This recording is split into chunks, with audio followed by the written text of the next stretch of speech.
It being 6:30, we will open the meeting. My name is Councillor Matt Howard. I am the Deputy Mayor of Inner West Council. I assure everyone there has not been any kind of overthrow. The Mayor is just running a little bit late, and so we'll be here shortly. We're just going to commence the meeting until he arrives. I begin by acknowledging that we are meeting on the lands of the Gadigal and Wangal peoples of the Eora Nation, who are the traditional custodians of this land.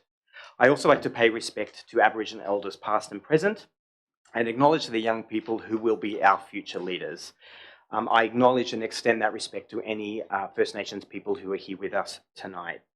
I also give notice of webcasting. So in the spirit of an open, accessible and transparent government, council meetings of Inner West Council will be live streamed on the council's website.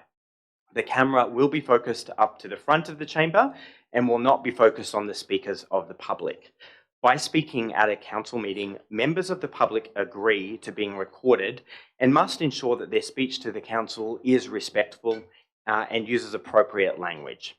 A person who uses defamatory, discriminatory or offensive language may be exposed to liability for which council takes no responsibility. Any part of the meeting that is held in closed session will not be streamed, but will be recorded for the purpose of verifying the accuracy of the minutes. I would just like to add a further point for the benefit of councillors and those here in the chamber tonight. We are having difficulty with the Zoom connection. It is being live streamed, and those of you who are at home get a front row seat to all the excitement and drama of this evening. We in the chamber, however, will not. We are flying blind. So just to let everyone know that we may not be able to see those who are speaking on the webcast, but they're there. They're out there. There you go. Do I have any apologies or requests for remote attendance tonight? It does not appear. Councillor Dastan is here, I believe, right? Yes. So I think, as I mentioned, the Mayor is just on his way. Disclosures of interest. So are there any disclosures of pecuniary or other interests? Councillor Clay. I have a disclosure in relation to item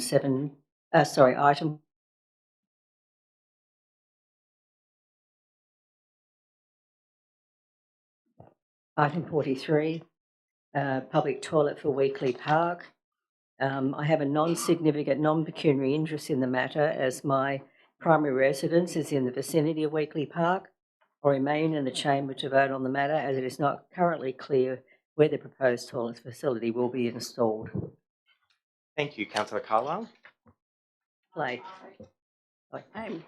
I'd like to declare interest in item 13, the local traffic committee. I declare a significant non-pecuniary conflict of interest in this item because the streets considered for the resident parking scheme includes the street of my principal place of residence, so I will excuse myself from the chamber. Thank you.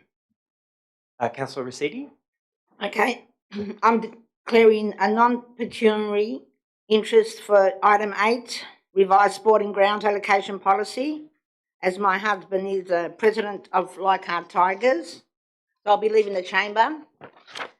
And also 72, Richard Murden Reserve, a significant pecuniary interest, and I'll be exiting the chamber. Sullivan Hawthorne Parade.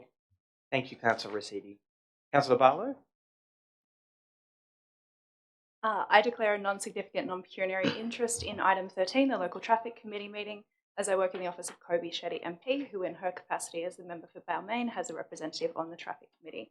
I will remain in the meeting during discussion and voting on the matter as her vote is exercised through a representative. Thank you. Councillor Blake? Thank you, Chair. I declare a non-significant, non-pecuniary disclosure of interest in item 8. I am a player for the Helston Park men's over 35 football team, or a member of the Canterbury District Football Association who use fields in the Inner West Council area. I have not been consulted or lobby on this item, and I have no decision-making capacity in either Helston Park Wanderers or Canterbury District Football Association, so I will remain in this chamber as it will not influence me in carrying out my public duty. Thank you. I also would like to declare a non-significant, non-pecuniary interest in item 62, the review into the Sydenham and Bankstown T3 line closure, as I have in my previous employment been directly engaged in some work around that matter. As my employment circumstances have changed, this does not represent a significant interest, and I will remain in the chamber for discussion and voting. Deputy Mayor.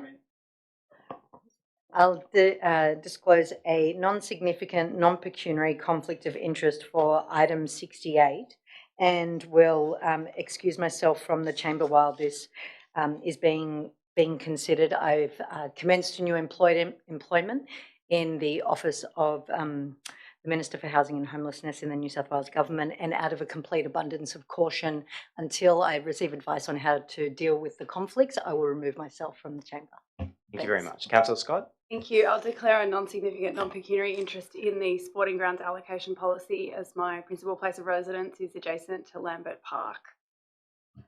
And I will stay in the chamber for voting. Thank you very much. Were there any other disclosures? Thank you very much. Would councillors please join me in a moment of quiet contemplation?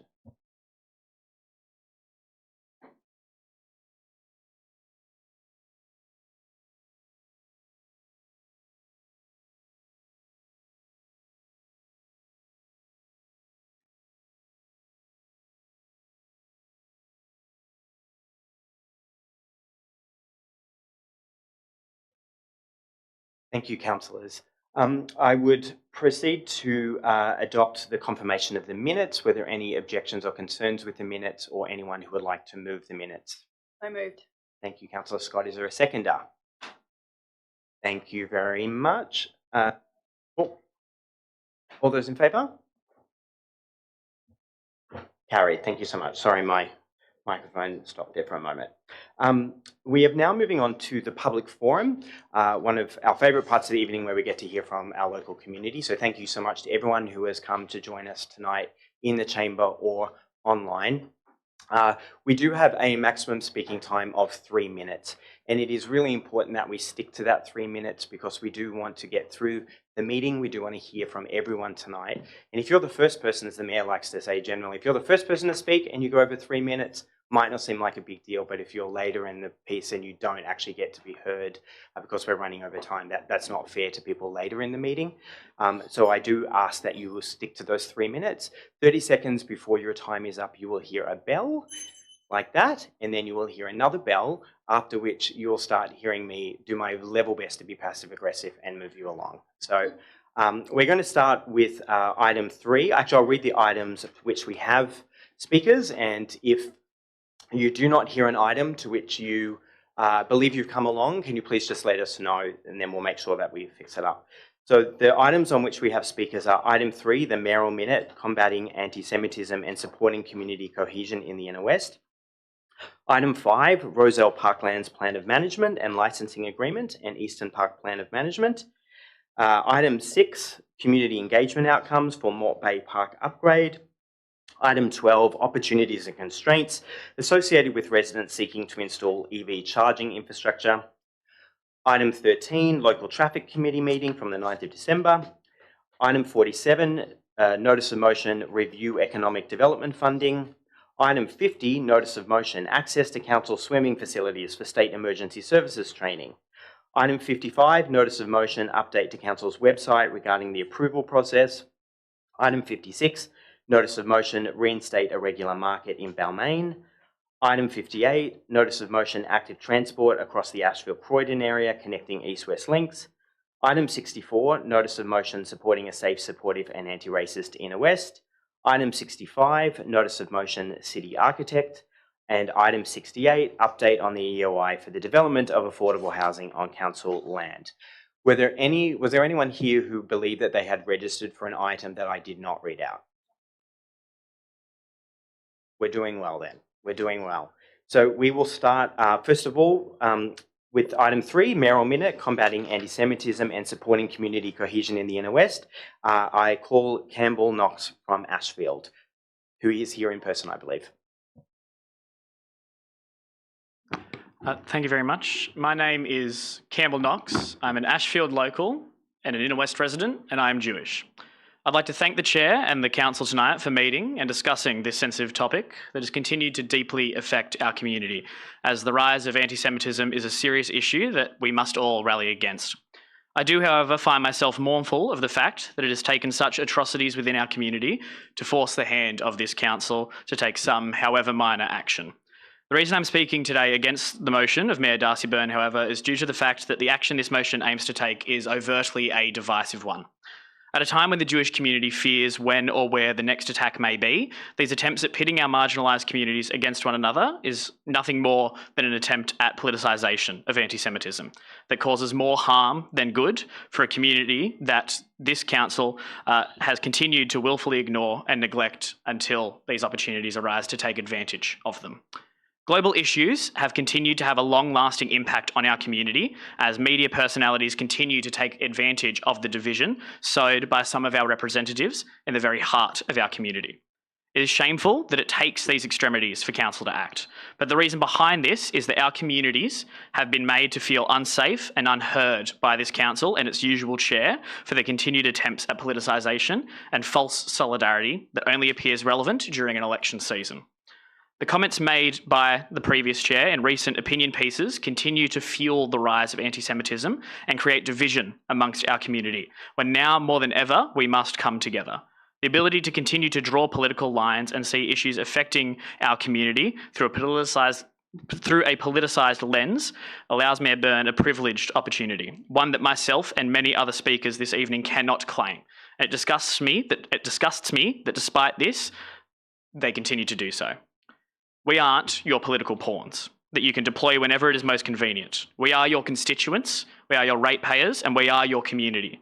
A community that is hurting and pleading for support, but support that continues to only be offered when it is convenient.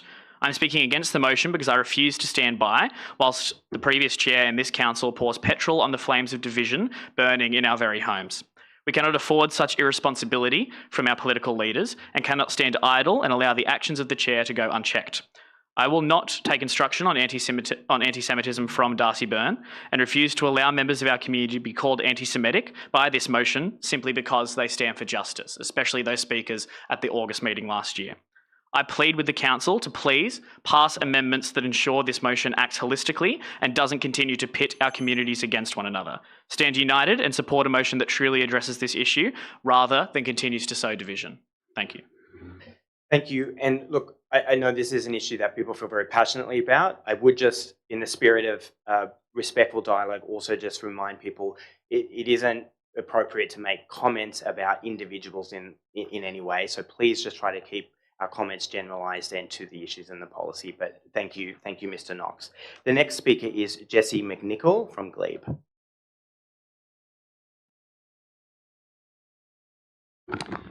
Thank you. My name's Jesse McNichol. I'm a Jewish Australian born in and long-time resident of the Inner West, now living in Glebe. I'm a descendant of a survivor of Nazi genocide, the Holocaust. My maternal grandmother's family, a quarter of all my extended family, were entirely wiped out in that genocide. I'm speaking as a member of the non-aligned Jewish Voices of Inner Sydney against the motion in this Mayoral Minute. We have sent you all a letter outlining our concerns, to which the Mayor responded this afternoon. The response was aggressive in tone and we found his behaviour disappointing. All forms of racism, including anti-Semitism and Islamophobia, are extremely serious and affect the safety and well-being of our community. Anti-Semitism has a very long history, and due to the effects of intergenerational trauma, the recent attacks mean that many members of the Jewish community are really afraid. We ask you to take action and not to use these attacks against us to play politics. I'll read from our open letter. We deplore the rhetoric of the opposition leader Peter Dutton to politicise these anti-Semitic attacks and his extraordinary claim that, quoting Dutton, every incident of anti-Semitism can be traced back to the Prime Minister's dereliction of leadership, end Dutton quote. We have also watched with dismay as the Mayor of the Inner West Council, Darcy Byrne, made statements attempting to link these attacks to representatives and members of the Greens and pro-Palestinian movement broadly, including in his op-ed in The Australian, end quote. This Mayoral Minute sits in the context of the op-ed. We feel that this motion is cynically using recent anti-Semitic attacks to score political points and to wedge opponents. We ask our political leaders to turn down the rhetoric, stop finger-pointing and being self-congratulatory, stop using anti-Semitism as a wedge and cooperate with each other to take meaningful action. This minute fails on all these points. We ask that the Mayor withdraw his flawed minute and Councillor Antonio to withdraw item 64 and all of you present to work to craft a common motion bringing the community together by example. We ask that your common motion have three qualities: that it recognise the international conflicts that are affecting our local communities, that the motion exclude extraneous material and sensationalist background, and that the motion include new practical actions to reduce all forms of racism, including anti-Semitism. I have circulated a suggested starting point to you all in an email this afternoon, which merges items 3 and 64. Aside from coming together to make a better motion, we encourage you all to go out into the community and do whatever you can to build bridges and foster peace. Thank you. Thank you very much. The next speaker is Richard Gray from St. Peter's, who is here in person.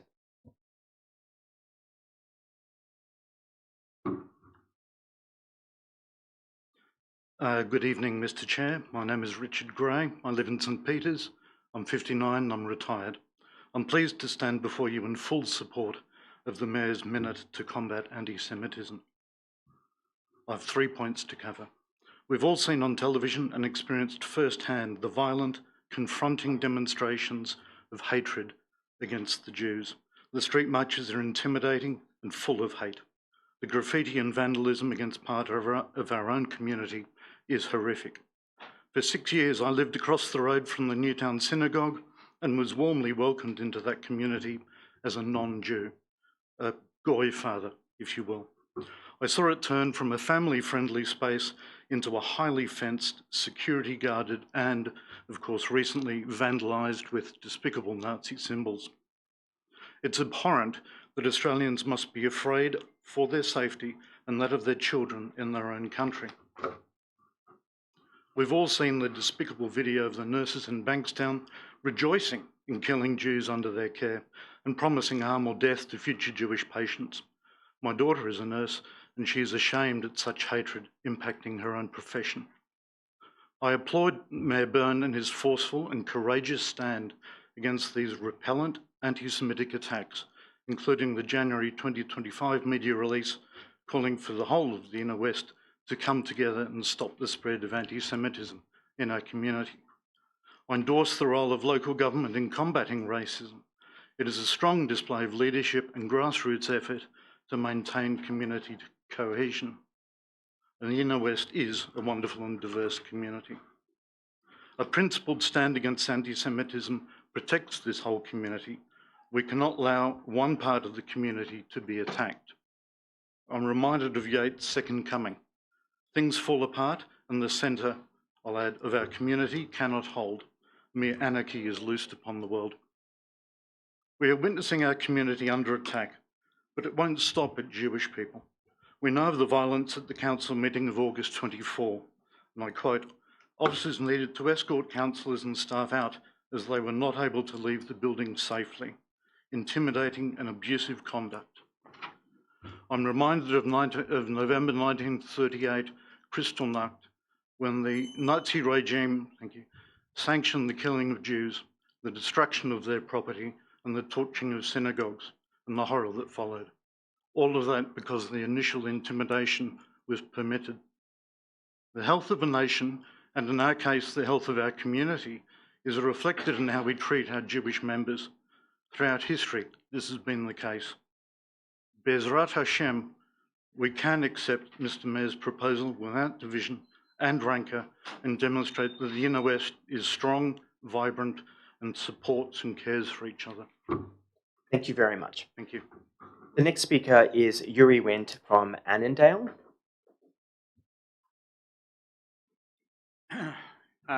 Good evening. Yuri Wendt's my name. I'm a member of the Inner West Chavurah, which is a Jewish community that has been active for some 30 odd years in the area. Let's establish a couple of self-evident facts. There's no doubt that there's been a breakdown in social cohesion in Australia. There is no doubt that the incidents are increasing in frequency and increasing in the sort of danger and threat that they offer. There's also no doubt that communications between pained communities is breaking down. You may or may not be aware, but the Council of Jews, Christians and Muslims in Victoria entirely broke apart and are unable to speak to each other or meet since October 7. Each community is reflecting and experiencing its own extreme pain, and no one is acknowledging the pain of the other. This has led to social disharmony and is not restricted to Australia. I'd point to you to an article by Lydia Khalil, the project director in the Lowy Institute, in the Sydney Morning Herald on February 2, and talking about how not only is Australia not unique and immune, think about the social polarisation that's taking place in Europe and in the States. And therefore, we are witnessing our own polarisation and social disharmony. There's clearly an answer to social disharmony, and that is social cohesion. And every effort needs to be made to try and develop that social cohesion. And I therefore commend the Mayor's minute in initiating a string of activities that might take place. I don't like leaving a meeting without making constructive suggestions. So let me make three. One, there's reference to training. The most important training that we can offer within our community is how to have difficult conversations. Not conversations where we try and convince each other of the rightness of our position, but conversations about how to hear and listen to each other's pain. The second aspect, the danger of disharmony and the absence of conversations between people, is it will set the scene for the next phase where people are not even able to generate cohesion down the track when the conflict ends. My suggestion to Council is that they convene, even if it's privately, even if it's under Chatham's vow, those communities to have the beginning of those conversations that would lead to something better. And the third point I would make is that there's a grand opportunity facing us right now.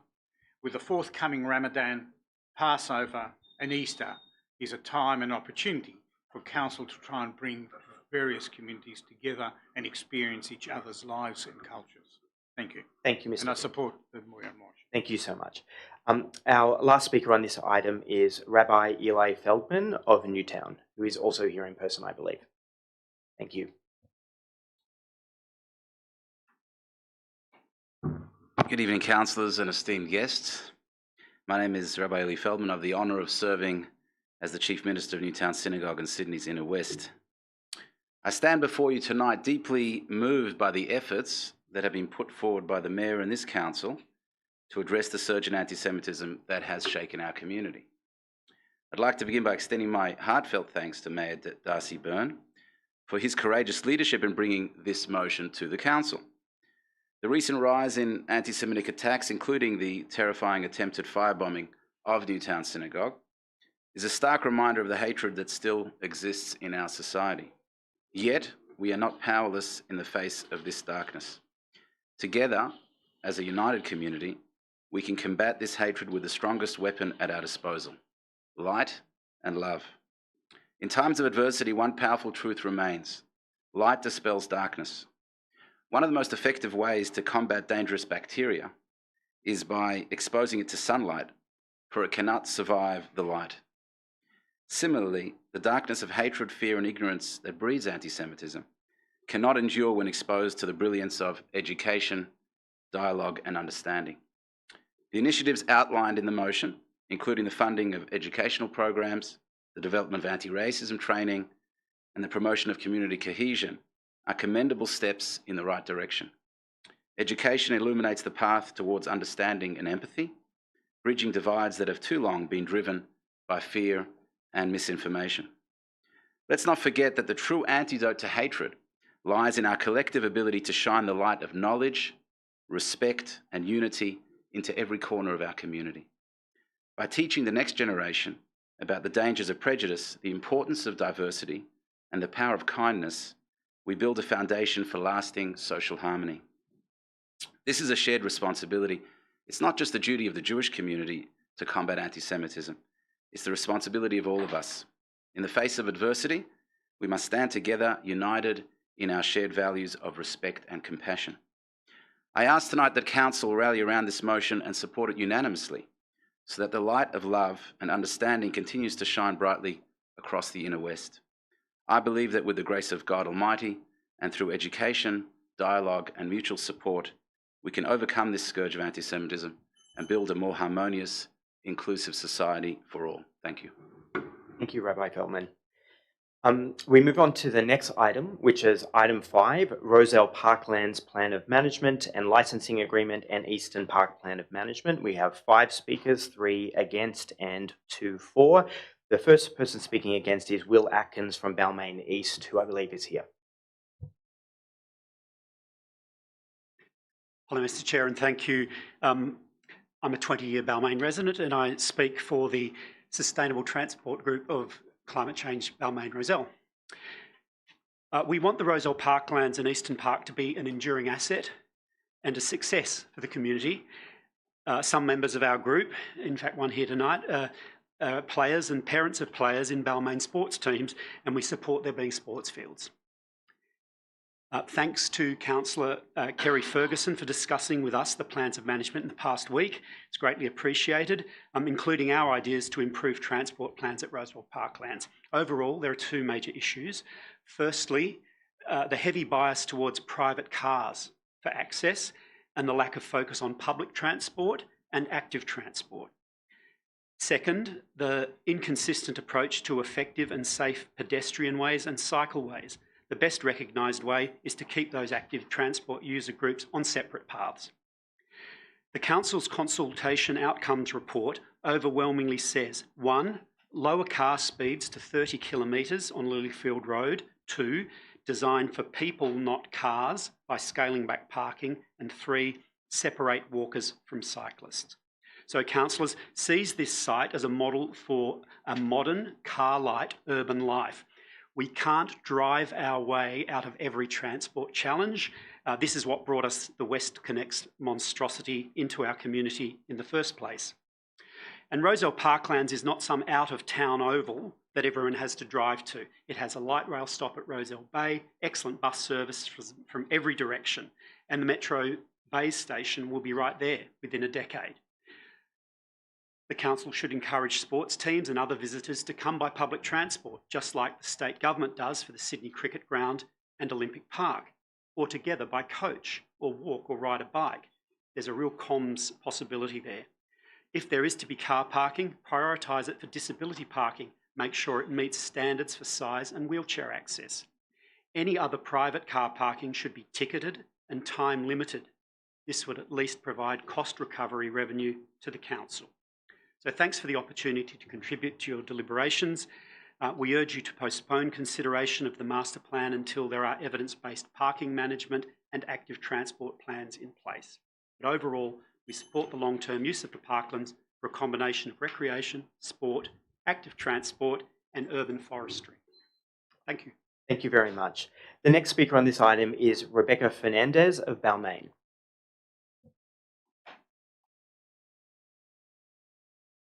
Hi, I'm Rebecca Fernandez. I just wanted to talk about the active transport links as well within Rozelle Parklands. I'm opposed just to the reduction of the cycling infrastructure that was listed there. I live in Balmain and I do not own a car. Thus, every time I go out, I use my bike, and the Rozelle Parklands is a key link for me to get to the rest of the Inner West. Especially across the Rozelle interchange, that is the safest way for me to get in and out. And reducing the cycling infrastructure in the Rozelle Parklands will make that very difficult for me and will make that unsafe for pedestrians who are using the parklands for other means. I also support the move to instead of a shared path, have separate pathways there for pedestrians and cyclists, to be able to remain safe in that environment for those who are commuting rather than recreationally cycling through the park. Additionally, I think I've also just recently joined one of the sporting teams that will be using the Rozelle Parklands for this. And so obviously I will be attending that by bike as well, so additional bike infrastructure to support anyone who is attending sporting events in the park would be really beneficial to reduce the need for the cars to be there in the first place, to reduce the need for that parking to be added there when it does not really need to be there. I think that's all I have to say on the topic, so thank you very much. Thank you very much. Appreciate it. The next speaker is Neil Tonkin from Lilyfield, who is also here. Thank you, Neil. Thank you, Mr. Chair. I represent tonight the Inner West Bike Coalition. We don't support approving the current master plan in its current form. We believe the consultation process has been hasty and flawed, not giving proper consideration to community and Transport New South Wales concerns. Looking into this, I asked 4 questions of the process. It seems to be normal practice for a proponent to address issues raised as part of the consultation. Why has Council not published reasoned responses to these issues? You've done an engagement outcomes report, that's it, that's fine, but there's not commented on that in any detail. So we don't know really what they think, other than the fact that the draft master plan stays as it is. It hasn't been amended. It's now only 18 days since the closing date for comment on 31st of January. Has Council allowed adequate time to properly address community concerns and recommendations and alter the draft master plan appropriately? 3, most of the comments in the engagement outcomes report appear to relate to transport, safety and access issues to the parklands. Has Council transport planning staff had opportunity for input to the final master plan? 4, the flaws of the draft master plan raised by the community and Transport for New South Wales remain in this final version being considered tonight. Flaws, there's things wrong with it. It's just a parks document. It is not considering the fact that a major active transport corridor has been moved off Lilyfield Road through the parklands. So are councillors satisfied that this final version represents the views of the community?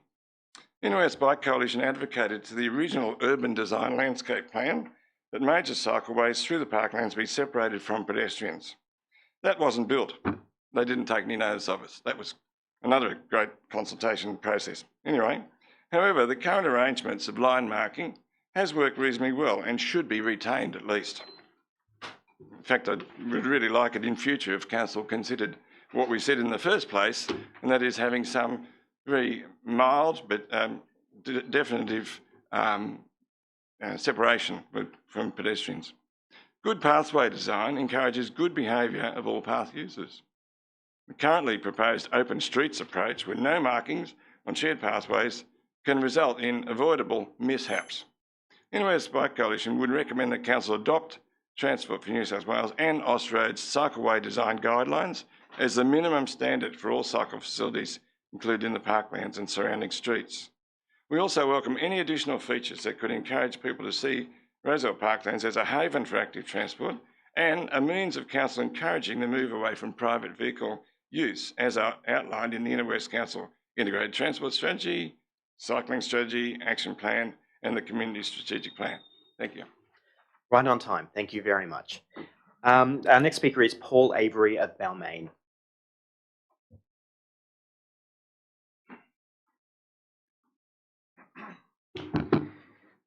Good evening, my name is Paul Avery, and I speak to you tonight as President of Balmain and District Football Club.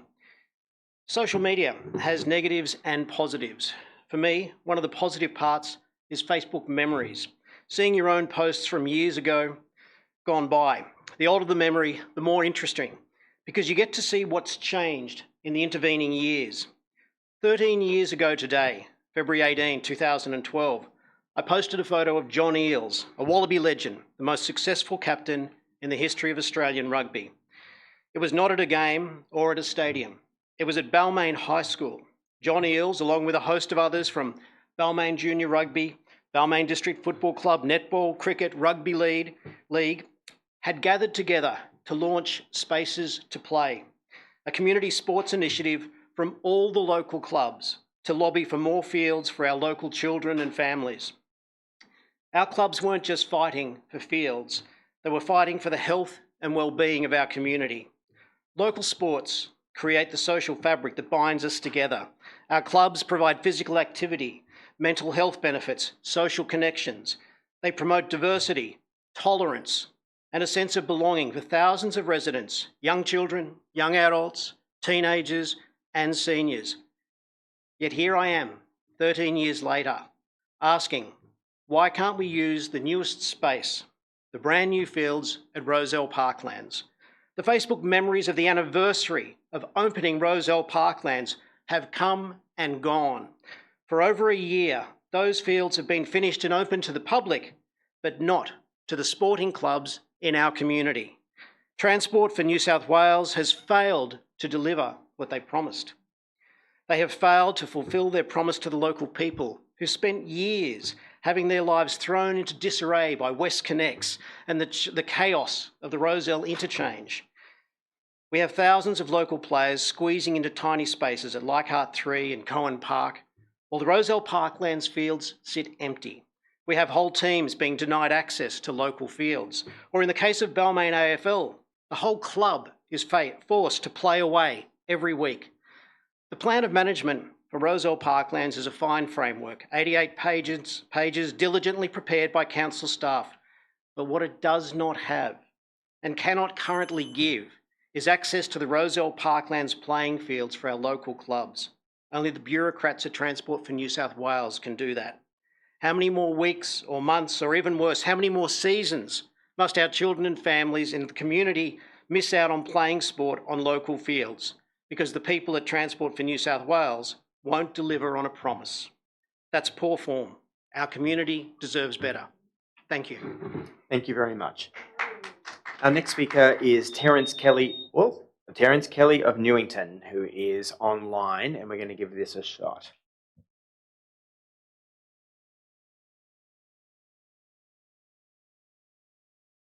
Mr. Kelly, are you there? I'm here. Go ahead. I'm sorry I couldn't be in person as I've got a bad back, and as councillors will know me from the past, I've always liked to have attended. But thank you, Mr. Vice Mayor and the councillors, for the opportunity to speak. I'm here tonight to represent the Inner West Harbour Cricket Association. And I have to say that Paul, Avery and I have had differences in our time, but what Paul has said, I endorse completely. We as the Cricket Association have feel that we've been failed over the last couple of years by not being able to provide this park for our use as well as footballers' use. It's a shame. It's laid idle all year, and we could well have used it. Other councils have their amenities being built while we use. Why couldn't we have used this? Anyway, let's get on to the other aspects of it. In terms of the options which the council have put to us, is a synthetic turf, which is already there anyway. Block on the concrete base to allow winter usage for the footballs. Now, we had asked, could council support a natural turf wicket there, subject to agreement that New South Wales Cricket would assist. But New South Wales Cricket aren't going to assist with what council wants, which is a 50% of the total annual maintenance. They're not going to be interested in that. So we have to look at our association looking for grants from Cricket New South Wales and elsewhere, and talking with the local premier cricket clubs as to whether or not we can move forward. So in terms of moving forward, we need some of that $20 million could be allocated for the council to put a natural turf, because we need it for our older groups and our seniors to be able to play on turf. We can't, because all the Premier and Shires crickets locally take up Saturdays and Sundays natural turf. Our rep teams can't play. We struggle to find a turf wicket in the inner west. Go out west, as I was the other day at a senior rep game, there are parks, turf parks everywhere. And I understand it's, grounds there aren't a lot of grounds, but we had the opportunity here at Parklands. So I think this needs a lot more massaging, and we need to have a lot more discussions with the council in this regard. Now, where the lighting towers are concerned, I think that'd be a boon for both sports, both winter and summer sports. And certainly us, we could play white ball cricket there. Cricket net. There's a paucity of cricket nets in the inner west. I've gone over with council on this on many, many occasions. We need a minimum of 2 or at least 3 synthetic nets at the parklands to accommodate the growth of juniors in the next few years if there is the growth of housing which has been promised by Inner West Council and the state and federal governments. But if we lose Callan Park to the footballers, we'll need new nets. Mr. Kelly, if I can just ask you to wrap up, please. Can I finish, please? Yes, just finish your thought, please. Thank you. Okay, picket fence, we need it. We need a picket fence for safety and for the enhance the ground. Easton Park, we lost the picket fence there to Blackmore Park for their cricket nets, and we don't have a suitable looking ground. Mr. Kelly, thank you. I'm so sorry. We do have to stick to 3 minutes, and you've made very salient points, and we appreciate your time, but we do need to move on to the next speaker. I apologise. Thank you for your time. The speaker for the next item, which is item 6, has withdrawn. So we are now moving on to item 12, which is the opportunities and constraints associated with residents seeking to install EV charging infrastructure. Rod Walker from Williamstown, Victoria, representing Curb Charge, is going to speak online. Are you there, Rod?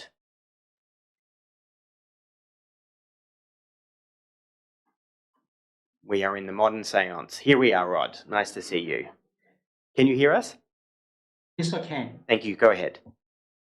Good evening. My name is Rod Walker. I'm the inventor and managing director of Curb Charge. I have worked intensively in the electric vehicle charging space for 6 years.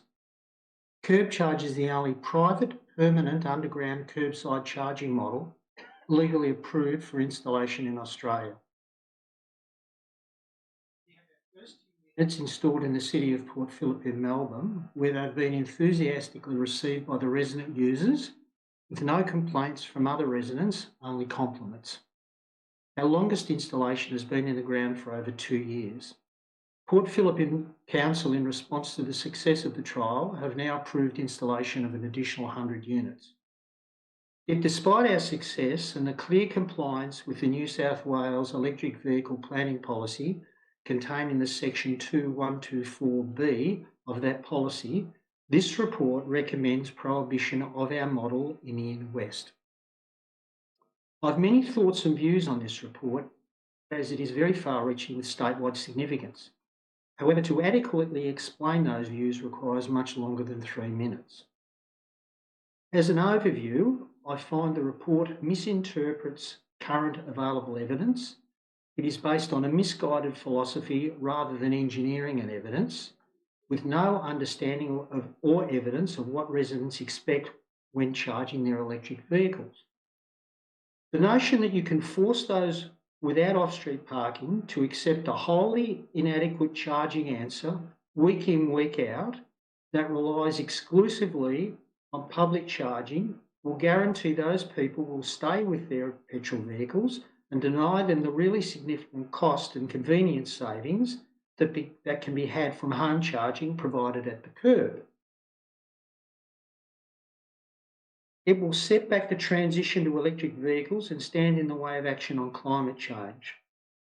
The report makes their intentions clear, and I quote from it: "Private charging is a stopgap until sufficient public charging is available, and that in the longer term, public charging should cater for the demand generated by dwellings which cannot have charging on site. It leaves no place for private curbside charging." If anybody wants a genuine conversation on this report and my practical experience of electric vehicle charging, I can be contacted by phone or email found in the Curb Charge website. Thank you. Thank you very much. Appreciate that. The next item we have speakers for is item 13, the local traffic committee meeting that occurred on the 9th of December 2024. We have Edward Walsh from Balmain, who is speaking against item 4. Edward, are you there online? Thanks for inviting me. So I'm here to request the council fully close Jaggers Lane to vehicle traffic.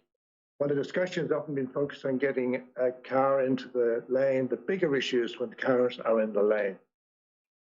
putting a bollard at one end of the lane to facilitate permanent vehicle access and parking off Jaggers Lane will lead to an injury. Glad to say the council officers have consistently agreed and documented that cars and people cannot safely coexist in the lane. It's too narrow. We also know that it only takes a small number of vehicles to generate a risk. We saw and documented that when the developers looked to improve the score, the traffic meter, we saw 3 near misses. So for 140 years, this has been a safe passage for the local community. There's a lot of interest, 47 signatures to fully close the lane last year as an example. Vehicles rarely use the lane goes nowhere. And the issue is is parking, which has never been approved in the lane, and introducing vehicles, keeping that out of the lane. In addition, the people on Waterview Street have no footpath on their side, and they use the lane as their footpath. That was my point. So ready for the next speaker. Thank you. Thank you very much. We really appreciate it. Our next speaker is Rory Steinel Davies. I'm so sorry if I've got your name mispronounced. Please correct me. No, you were correct. Wow, we're doing well. Steinley Davies. Good evening, everyone. Good evening, councillors. Firstly, I'm urging council to adopt the Traffic Committee's recommendations to Jaggers Lane, as it's a sensible move forward. I don't believe or advocate for this change and would prefer it to be left alone. However, it's been a long time, and I wish to remind you where this started. This process has come about due to residents being unhappy with the planning department's processes. A petition was formed in response to a modification, not even a development application.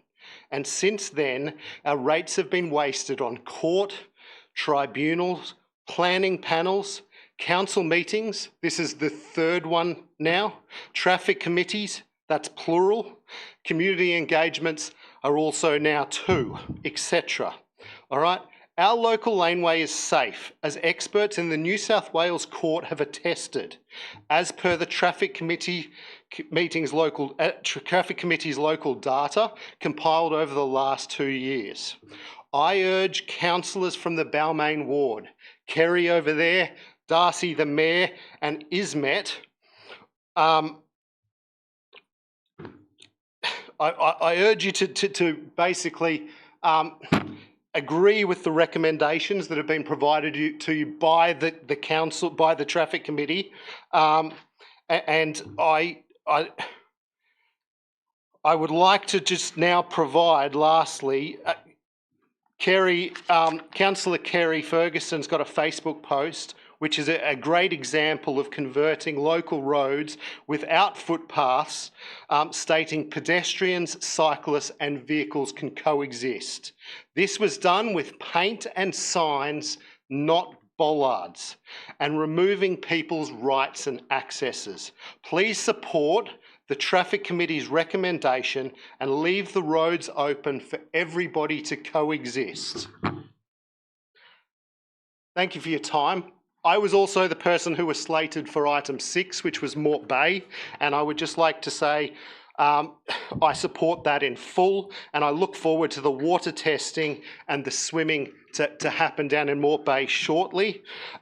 This could also be used for the SES as a training facility, as Balmain scouts go down there regularly. So thank you very much for your time. Thank you. Full props for 2 items in less than 3 minutes. You win. That's very impressive. Next speaker is David Letham of Balmain, who is speaking for, again, item 4. Not necessarily for it. My name is David Letham. Good evening, everyone. I live on Waterview Street, 45 Waterview Street. I wish to voice my desire to see option 1, the permanent closure of the lane, to be implemented, and to oppose option 2, the partial closure. The issue with the partial closure is that it facilitates, not hinders, more traffic passing along the lane than we have at present. Historically and presently, we have almost no through traffic along the lane, due mainly to the fact that none of the residents have any garages. The phase 2 bollard placed in the middle will in reality make the eastern end of the lane number 4 Caroline Street's own private driveway and increase the flow of traffic. The reason the majority of the residents wish to see the lane closed is for safety reasons. We don't have a footpath at the front of our house on Waterview Street. So, for instance, I use Jaggers Lane to access my property more than I do Waterview Street. Most of our gates open outwards onto the laneway. Mine is a solid 2.4 metre high by 1.2 metre wide gate, so that not only can I not see the lane from behind it, but when it does open, it reaches nearly halfway across the lane, a traffic incident waiting to happen if an increase in traffic flow is allowed. The residents and community regularly use Jaggers Lane as a safe pedestrian alternative to the busy ferry base serving Waterview Street.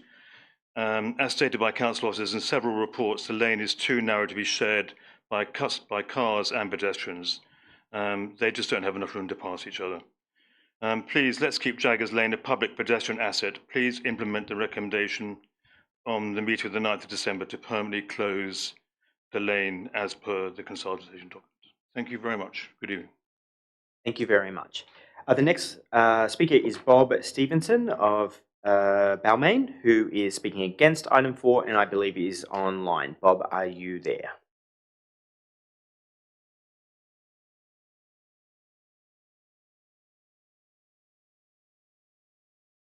We see you, but we do not hear you. Oh, you're on mute, Bob. How about that? There we go. Thank you so much. Yep. Good, thank you. Look, I think the previous speakers have covered a lot of the issues. I just wanted to be clear about one thing. The recommendation of the local traffic committee is a revision of what was in the consultation document. It says it's going to fully close the lane, but it's only going to implement one bollard. So I can only assume that it's still allowing traffic in the lane. So it's a bit confusing as an outcome. That's something that we've taken on board. What we are after as a community and as residents is the full closure of the lane. In other words, no traffic.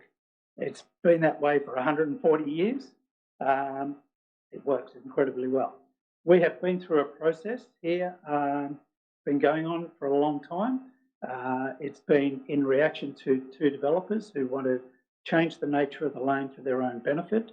The original proposal, signed by 47 residents, was endorsed by the local traffic committee. This is going back in 2023. It was subject to a consultation process in December 2023 with a 74% in favour of closing the lane. It actually went to council in April 24, which was endorsed but deferred, subject to a Land Environment Court decision on 4 Caroline Street.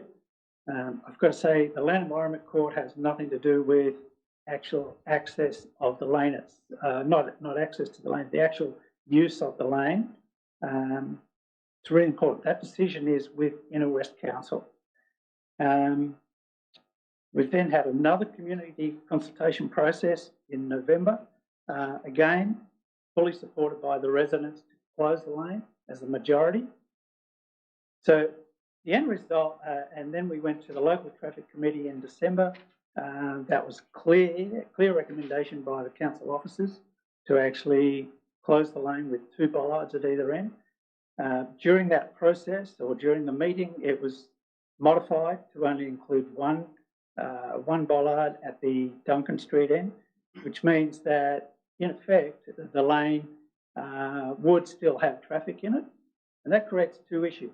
One is whether it can be a shared zone, and the second thing is whether it sets a precedent for all the other properties that front onto the lane. There are 12 properties all in all, and if you think about it, you try and imagine each one of those wants to put a car stacker in as per 4 Caroline Street. We could have multiple cars using the laneway. I need to remind you that the Duncan Street end does not comply with access related to the B85 vehicle movement. So in other words, the lane would become a 3 metre wide, 2-way traffic in shared zone, which to me doesn't make any sense at all. Mr. Stevenson, if you could just wrap up, please. Yeah, I will. Yeah. So basically, it's not in the public interest to actually have vehicles in the lane. It is certainly not in the. It does not meet the strategic objectives of council promoting a walkable and livable neighbourhood. I ask that the council consider that Mr. Stevenson, if you could just wrap up, please. I'm very sorry to Yeah, sure. interrupt I'm you. just asking the council to fully support what they've recommended. Thank you so much. Thank you. previously. Apologies, we need to move forward. Thank you so much. Item 47 is our next item. Greg Patterson of Balmain is speaking. This is a notice of motion to review the economic development funding. Thank you, Mr. Patterson. Thank you. Good evening. My name's Greg Patterson and I'm Secretary Treasurer of the Balmain Rozelle Chamber of Commerce. My colleague Belinda Daly spoke to Council in November on Jazz in the Park, and I think she provided some background on the Chamber at that time. But if I could quickly recap, the Chamber's been in existence for about 30 years. It went through a particularly tough time between about 2014 and 2020. And for those of us on the committee, we think that coincides at the beginning of that time with the withdrawal of some council funding. But we have revived ourselves in recent years. We've now got about 160 members, and I got an email today to tell me that we've got another 10 this month and we've got another 10 days to go, so that's good news. We've got a very well supported and I think successful quarterly publication, 20,000 copies, Darling magazine, which I'm sure many of you around the table here today will be familiar with. We've got a growing list of member events and activity, including advocacy. Most of what we do, virtually all of what we do, is done by volunteers, very passionate locals who contribute considerably of their time and effort. Like many volunteer organisations, the Chamber has limited resources, so accessing grants and generating other revenue sources has been critical in our resurgence. And that condition will remain so if the Chamber is to maintain and perhaps even grow the momentum that's been achieved. Now, certainly over the years, we have received funding from Council. For that, we are grateful. For example, we had Council support a few years ago to run a successful 10-day food festival, trying to leverage Jazz in the Park. In more recent times, we've worked together on the delivery of the shuttle bus between Balmain and Rozelle and the Biennale and the Heritage Pub Trail. So those things have worked, and that's been good. And of course, as you would expect, we support the resolution. However, based on our experience, we'd make a few observations, which we hope might be taken on board. First up, funding arrangements need to be structured, not ad hoc. There have been occasions we've been advised of available funding at very short notice, and it's very difficult, if not impossible, to respond in those circumstances. We need to know what's coming, when, and what's expected of us if we're to put forward and put together proper strategies in support of local business. Secondly, support isn't just about funding. Council gets critical economic data such as spend map and data after dark. We had a few attempts to try and access that data, but a lack of continuity in the economic development team staffing has made that impossible. Providing relevant data to business is another way to help us. And finally, very quickly, chambers can survive in survival mode, but it doesn't attract people, and we do need predictable funding, and chamber needs to be a very, very important part of that solution. Thank you. Thanks, Greg. Sorry, council, I should say. Thanks very much, Greg. Our next speaker is Helena Genus, online. Hi. Hello, it's Helena Gennis. Oh, sorry, I was about to ask if I pronounced it correctly. Sorry about that. That's Thank you for okay. correcting me. I have too many vowels, it's normal. Thank you, and I just want to, my name is Helena, I'm the Secretary of the Newtown Enmore Business Community, aka Chamber. I just want to follow on from the Balmain Chamber's comments. We're really supportive of pretty much everything that they've just said. We're more fledgling compared to them, and I just wanted to, of course, we're in support of this. Inner West Council gave us some seed funding about 18 months ago to the value of about $19,500 across 2 years. None of that money was spent until we had an elected, at our first AGM, there was an elected group of a committee.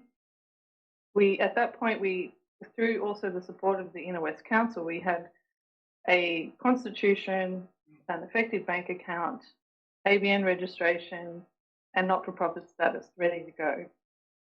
In that time, we were able to use some of that funding to obviously set ourselves up and get somebody on board as an administrator. Since then, we've secured more than $260,000 in further grant funding from both the state, the City of Sydney, because we're a dual council jurisdiction, and some of that sort of ad hoc support from the Inner West, which we are, of course, supportive of.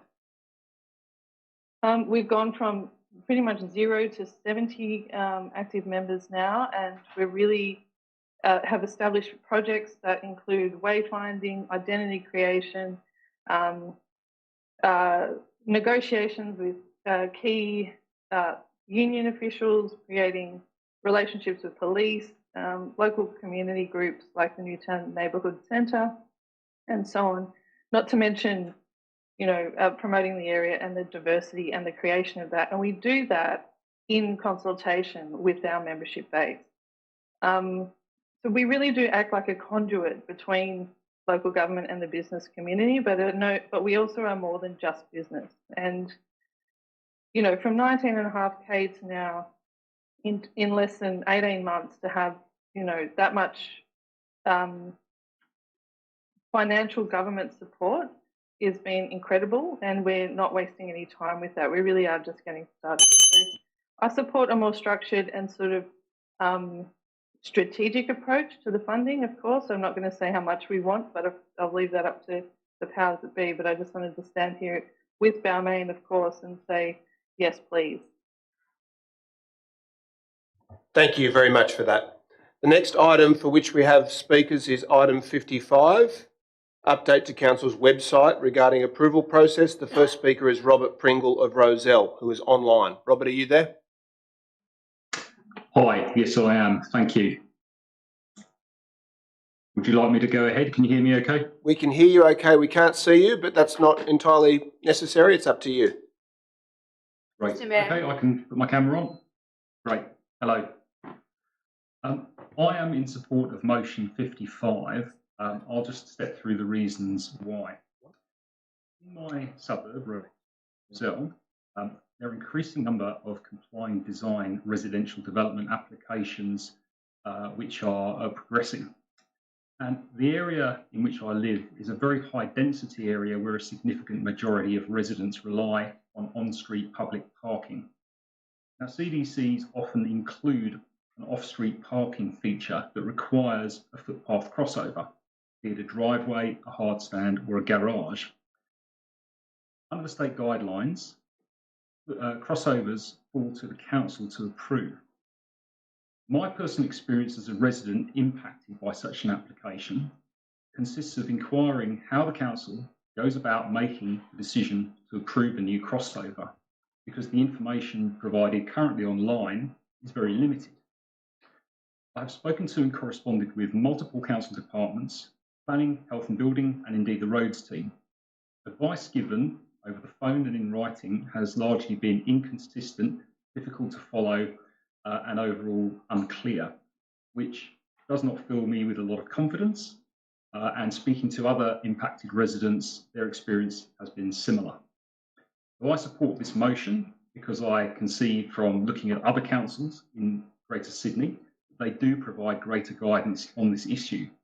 And these are councils which are not impacted to the degree that Rozelle is or Balmain is by the removal of current public parking amenity. Thanks very much, Robert. And just before I go to the second speaker on that item, it's been brought to my attention that I skipped over the two speakers for item 50, which is in regards to access to council swimming facilities for the State Emergency Services. And the first speaker is Larissa Brisbane of Ashfield.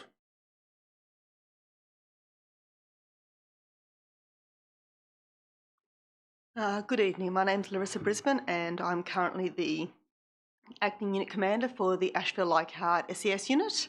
We're one of 2 SES units that actually serves the Inner West community. We also have Marrickville SES unit, who also sends their regards and apologies, as tonight is their training night and they're all hard at it over in Marrickville. So as you can see, we have many members who are keen to support our community. Today we have just these lovely folk here who are also all keen to support this motion, as we appreciate what the council does for us. For those of you who aren't aware, SES is the lead agency for floods, storms and tsunamis. Everyone you will see out in the field is a volunteer. We often have people say that we must be being paid overtime, but overtime is wonderful when you're a volunteer. So we also have duty officers available 24/7 who return phone calls, and anything that happens in our area that gets passed to us, we do check on them and often raise up a team and send them out as well. We're supported by state with our equipment and uniforms that we need for our personal gear, but we are significantly and substantially supported by council by providing us facilities and by a close collaboration that we have with council, particularly around things like council trees, working on drainage issues and speaking to them in their local emergency management committees. And for over 25 years, our unit has gone and supported in the Balmain Peninsula during New Year's Eve, taking out our boat and also providing first aid and other community services to members of the community in that location. So as you can see, we keep quite busy.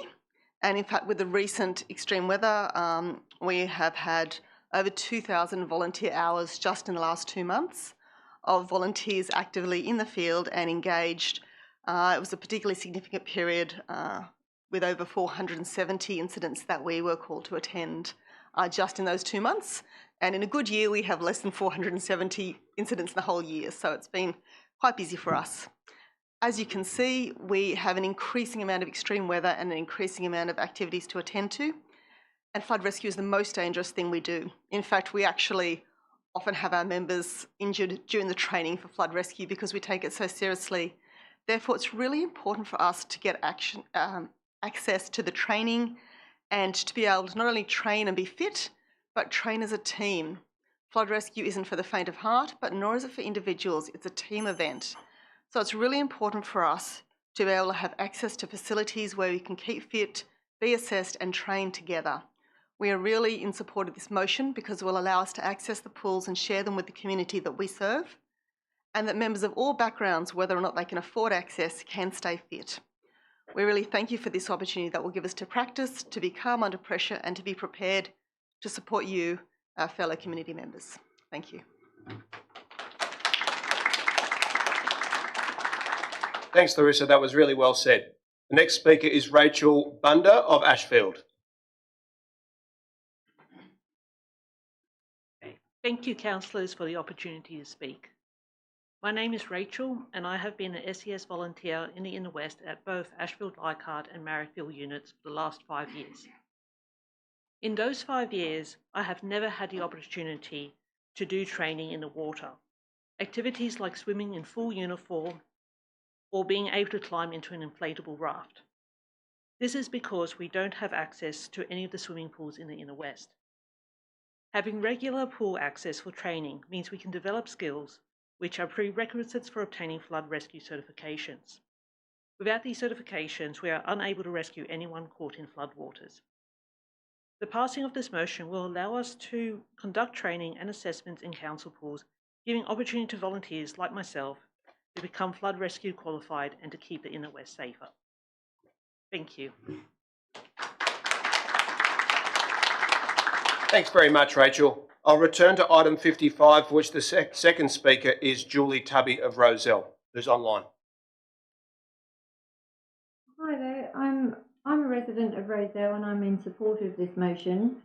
I don't want to overcomplicate it. I mean, quite simply, the Inner West Council website currently doesn't have much detail in terms of the assessment process for crossover and driveway applications. It misrepresents what the process is and what's required. And unfortunately, the majority of staff in council aren't trained on what is required and what is the process.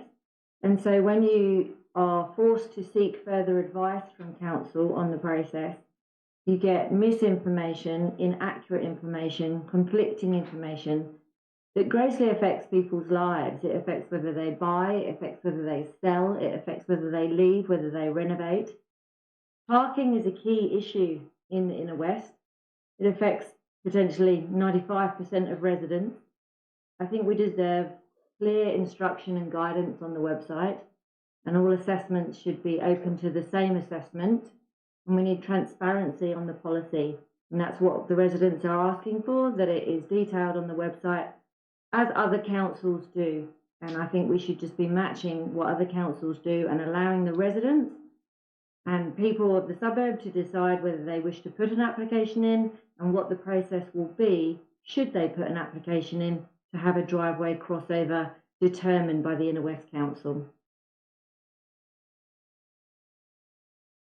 Thanks very much for that, Julie. Sorry to interrupt. I seem to have been missed out on speaking on item 13. My name is Hugh Davies. Am I allowed to speak at some stage? Yep, at the end. Grab a seat. Thank you. The next item is item 56. Reinstate a regular market in Balmain, and the speaker is Trista Rose of Balmain. Good evening, and thanks for the opportunity to speak. I am Trista Rose, and this is my colleague Annette Plant. We're Balmain locals, and we represent the Balmain Markets Association. Together, we as volunteers ran the not-for-profit Christmas markets at St Andrew's Congregational Church on the 7th of December. The event was a not-for-profit event. We ran for community benefit only. We wanted to reignite the magic of these markets, which are very beloved to the community. Despite the horrendous weather conditions, the Christmas markets was an incredible success, and we got resounding feedback from the community that we should bring them back. So we are speaking to oppose the proposal to offer a generalised market tender to restart the Balmain markets, which is item number 56. So since we ran the markets on the 7th of December, we've been working hard with the church and the Balmain Chamber of Commerce to recommence these markets. We weren't consulted on this proposal, and it's at odds with the community-focused event we've been working towards. Our vision for the markets is to run a regular monthly community-focused event which supports local artists and comprises at least 60% of Inner West stallholders. We will ensure that stallholders will not compete with the businesses on Darling Street. For example, we won't be inviting coffee shops. Rather, we want to support bringing visitors back into Balmain. The reignited Balmain markets will support local not-for-profit organisations and charities as well. For instance, we would love to invite local schools to run sausage sizzles or stalls for their own fundraising efforts. So as of this evening, we have over 917 signatures for the community from a petition which we initiated online. We've been working to understand any council requirements moving forward. We've been working with the local residents to resolve any issues or concerns of things such as parking. We have the full support of the church and the Balmain Chamber of Commerce to relaunch a regular market, and our target, which we are on schedule for, is Saturday the 29th of March for our next market. We're opposed to item 56 because we believe that this proposal offers a tender to a profit-driven vendor. And we believe that such a vendor will not embrace the local community but will be motivated by profit. As such, we're requesting that Council does not issue a generalised market licence, but instead assists us with some seed funding which would be put towards things such as advertising and promotion, ensuring that the markets can gain momentum and visibility from the outset. This funding would assist us and the Council with their goals of reigniting Balmain and Darling Street, making it a place of energy. Thank you. Thank you very much. The next item is item 58, active transport across the Ashfield-Croydon area, and the speaker is Donald Semkin of Ashfield in person.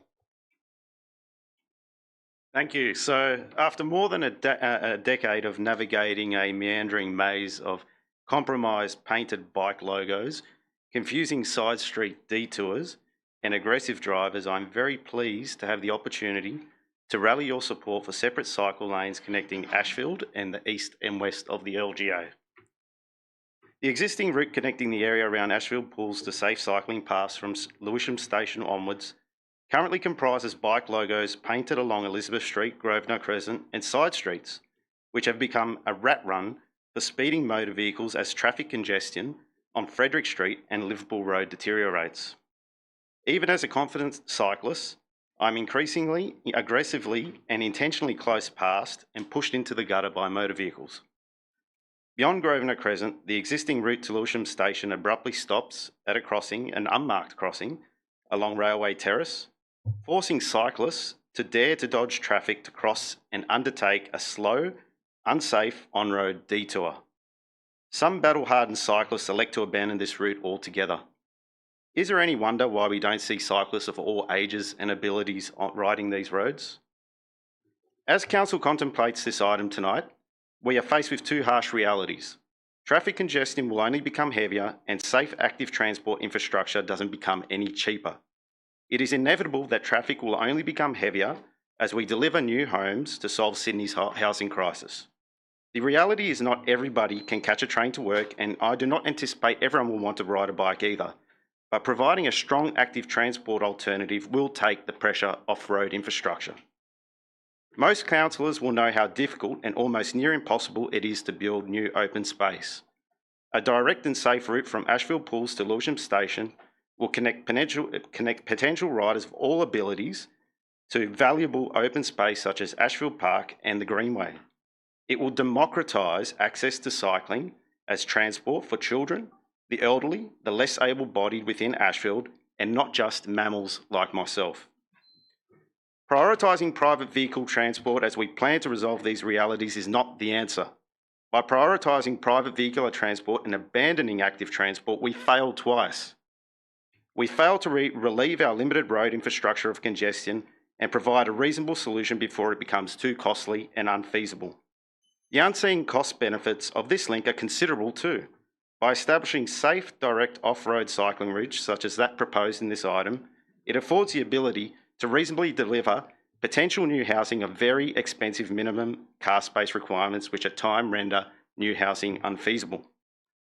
On a final note, we must rethink our existing approach to active transport. Painted bike logos may be cheap and easy, but like anything cheap and easy, they are not conducive to long-term solutions.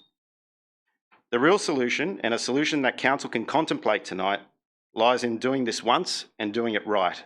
Tonight, Council can move one step closer to an unprecedented legacy to be enjoyed by all of us for the decades to come. Thank you. Sorry about that. What have I done wrong? That work? Okay, thank you for that. Thanks very much, Donald. The next item for which there are speakers is item 64, Notice of Motion Supporting a Safe, Supportive and Anti-Racist Inner West. And the first speaker is Campbell Knox. Thank you very much. This evening we've heard very graciously from Rabbi Feldman and many other speakers around the importance of coming together and ending the division to support a united togetherness against racism and anti-Semitism. Ironically, the motion proposed by Councillor Antoniou vastly outweighs the divisive and ill-considered nature of the Mayoral Minute. This motion comes from a place of experience and understanding, formed through dialogue, empathy and lived experience alongside our marginalised communities, something sadly lacking within the Mayoral Minute. It is a privilege to not know adversity and so speak without persecution for your actions or without ever knowing the negative impacts that will come with it. The Mayoral Minute previously discussed this evening bears that privilege. The motion by Councillor Antoniou does not, and thus boldly supports a unified change our community needs. Knox, just bear with me a moment. I'm just going to, now I'm aware that there were some vituperative comments made in your first speech, and I know also that you were recently a candidate in Maitland, but our practice here in the Inner West is not to have that sort of personal reflection included in comments from the gallery about a policy, so I'll ask you to show a little bit more restraint. Most definitely. And I would just highlight that politicisation of anti-Semitism is the reason we're here today, and highlighting speakers who speak If you against could please address yourself to the motion before you. Of course. That's our practice in the inner west. We'll get used to it.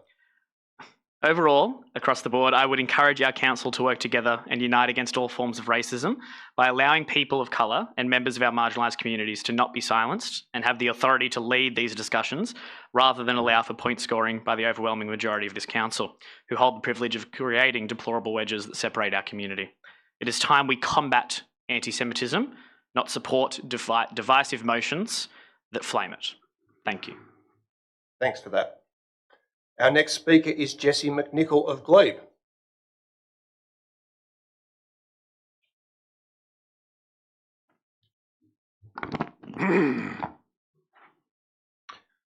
All of us who spoke to item 3 want you to address anti-Semitism and racism. Some of us are so keen for that we overlook the overt and covert divisive aspects of the Mayoral Minute discussed previously. I reiterate, please start afresh together. There are important aspects of this motion that are new and real, actions that should be considered for inclusion in a new minute. 3B, reviewing the Inner West Council's anti-racism strategy in light of the release of the Human Rights Commission's National Anti-Racism Framework. Subpart 1. As part of this review, council staff to work with Multiculturalism New South Wales Compact Alliance to learn to apply best practices. 3C. Engaging the Multicultural Advisory Committee to explore the ways global conflicts manifest locally and recommend ways the Inner West Council can better support our residents. Again, I ask that the Mayor withdraw his minute and Councillor Antonou withdraw this item 64, and all of you present work together to craft a common motion, bringing the community together by example. We ask that your common motion have 3 qualities: that it recognise that international conflicts are affecting our local communities, including what the ICC has called a plausible genocide against Palestinians in Gaza; that the motion exclude extraneous material and sensationalist background, and that the motion include new practical actions to reduce all forms of racism, including anti-Semitism. I have circulated a suggested starting point. Aside from coming together to make a better motion, I again encourage you to go out into the community and do whatever you can to build bridges and foster peace. Thank you.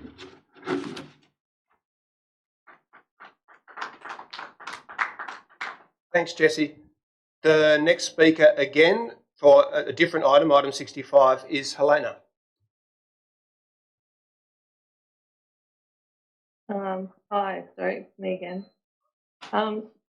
Thank you for the opportunity to speak. I just wanted to, I should advise that I'm also an architect and practicing architect in the Inner West and City of Side.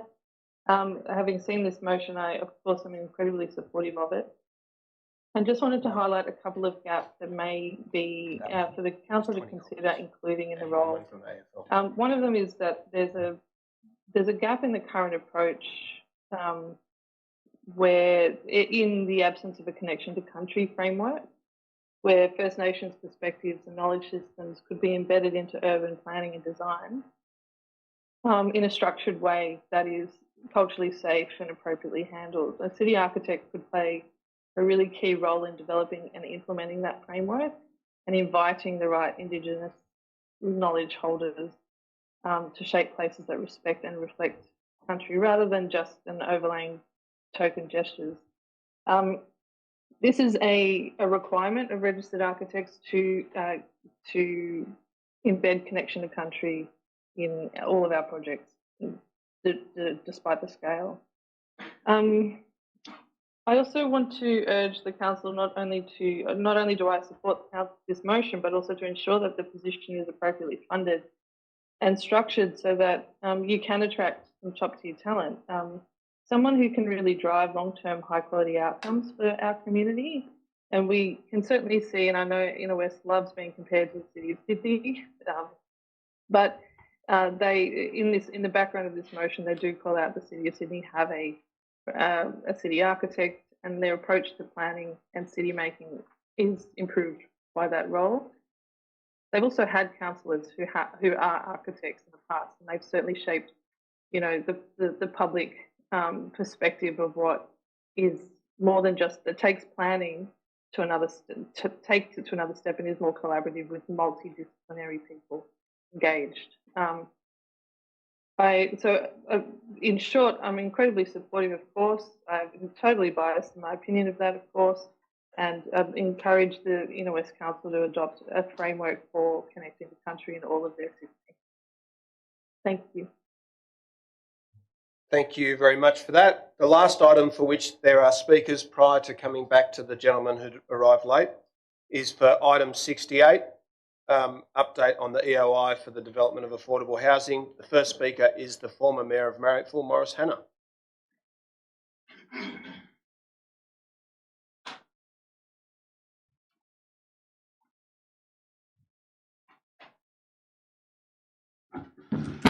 Good evening. My name is Maurice Hanna. I'm the president of Marrickville Chamber of Commerce, and I used to have my business in Marrickville Road for over 40 years.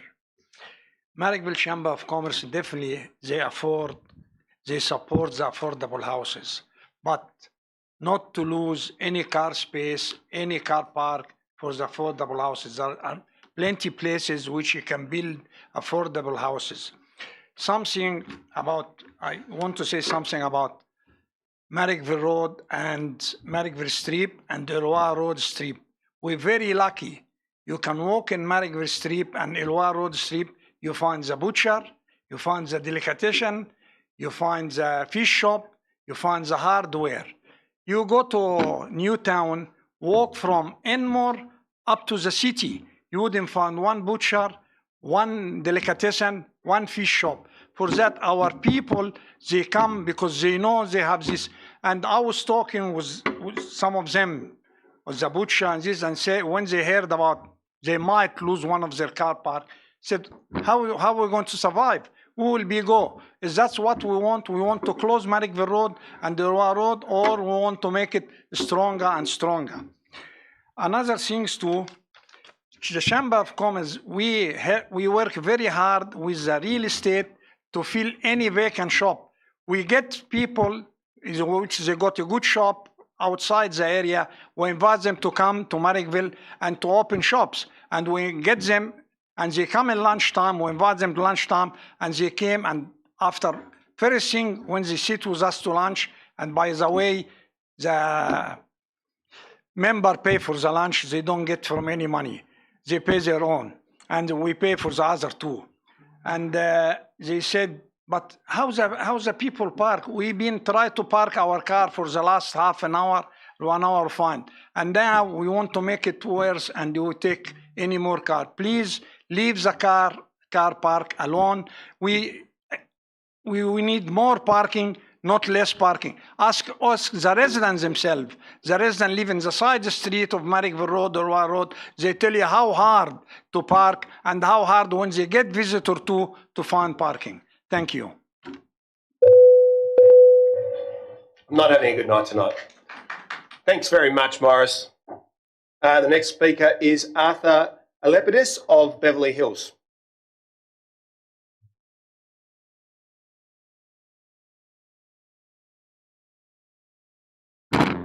Okay.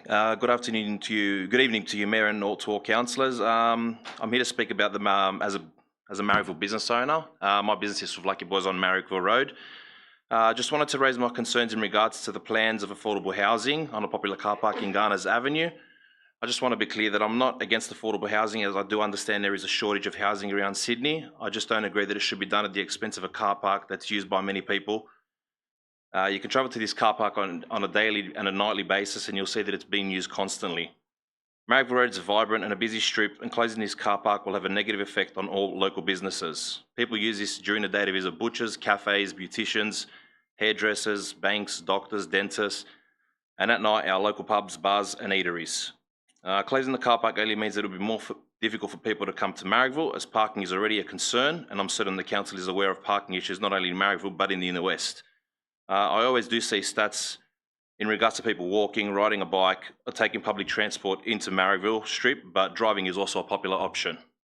So I ask the council to please take into consideration on your decision on this matter, and to think of all us business owners who give all our time and energy to run our business in Marrickville, and support us by not taking something away that will definitely affect us all. Marrickville recently was once voted as one of the coolest neighbourhoods around the world, and in my eyes it still is, and we want to bring more people here, not less. Thank you for your time. Thanks very much, Arthur. Okay, that concludes all of the speakers from the public forum, except for Mr. Davis, who I believe wanted to speak. Oh, sorry, skipped over Simon Constantinidis. Simon, do you want to come forward and let us know your views? Thank you. You forgot me, Mr. Mayor. I have heard you a few times before, though. Well, on this issue. I'm here to repeat what I've said many times before. I also represent the Marrickville Chamber of Commerce, and I'm a local solicitor in the area in Silver Street. I've been there for 38 years now. I know the area intimately, and I know the needs and cares and concerns of the area. I'd like to tell the councillors who may not be aware of the area, the area has a shortage of car parking, and to offer car parks that are in the Marrickville municipal area for affordable housing is a very bad idea. An idea that is going to, a policy, if it's implemented, it's going to really have a detrimental effect on the Marrickville Strip. It's going to have a detrimental effect to the amenity of the residents, because they would see an overflow of off-street parking near their homes. It would create an unwarranted loss of public land, because once the car parks are sold, they'll be lost forever. You all may recall that the state government sold public school lands, and now that the population has increased, we're looking to find school lands for the houses for kids. For school kids. It'll be the same for the people in the Marrickville area who want to use the area. As the other speakers have spoken, we need the car parks for access for the services that the users of the Marrickville Strip require. We want it for the amenity of the shopkeepers and the shop users, the customers.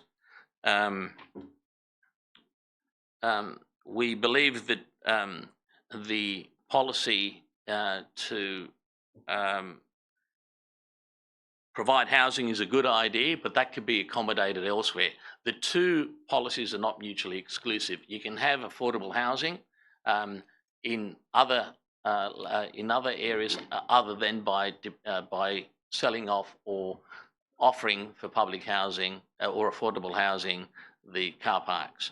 The residents and all the users think very, very strongly about it. In fact, a recent forum at the Marrickville Pavilion, a lot of the shopkeepers, a lot of residents expressed the view that they do not want to lose the very short availability and supply of car parking and access to car parking in the area. Thank you. Thanks very much for that, Simon. Now, I thought we were done, but I think I've got it right. Mr. Davies is the gentleman who's come forward to let us know. Is that correct? Yes. Good. Don't want to stuff up again. Mr. Davies is here to speak to the Traffic Committee. Is that correct? Correct. Says that something went wrong with his registration, but let's accept him at face value and please proceed. Thank you very much. I'm retired and lived in Balmain for 20 years and live in 35 Waterview Street. I'm glad we've finally got to a stage where the community of Jagers Lane can move forward by adopting the partial closure. As everyone is aware, Jagers Lane has been an open road since the 1880s. We're against the complete closure of Jagers Lane, i.e. bollards both ends of Jagers Lane, for the following reason. It will affect access, amenity and reduce the value of their properties. The value of properties are diminished due to limited access. 37 Waterview Street has just placed their house on the market due to the possible devaluation of the property due to the closure of the lane. Tradesmen need access to the rear properties to bring materials, equipment, etc. in.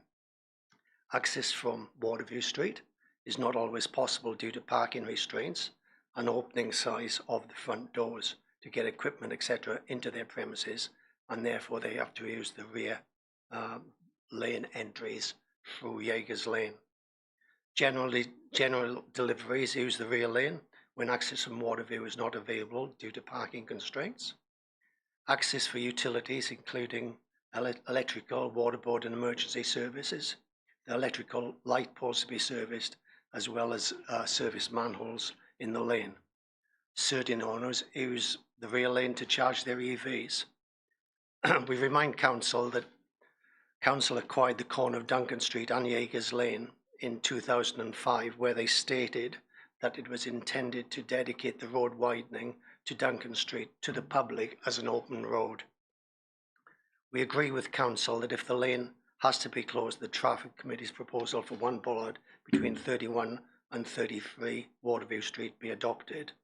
We would suggest that the bollard be removable for services and Council access for cleaning and maintenance of the lane. Thank you.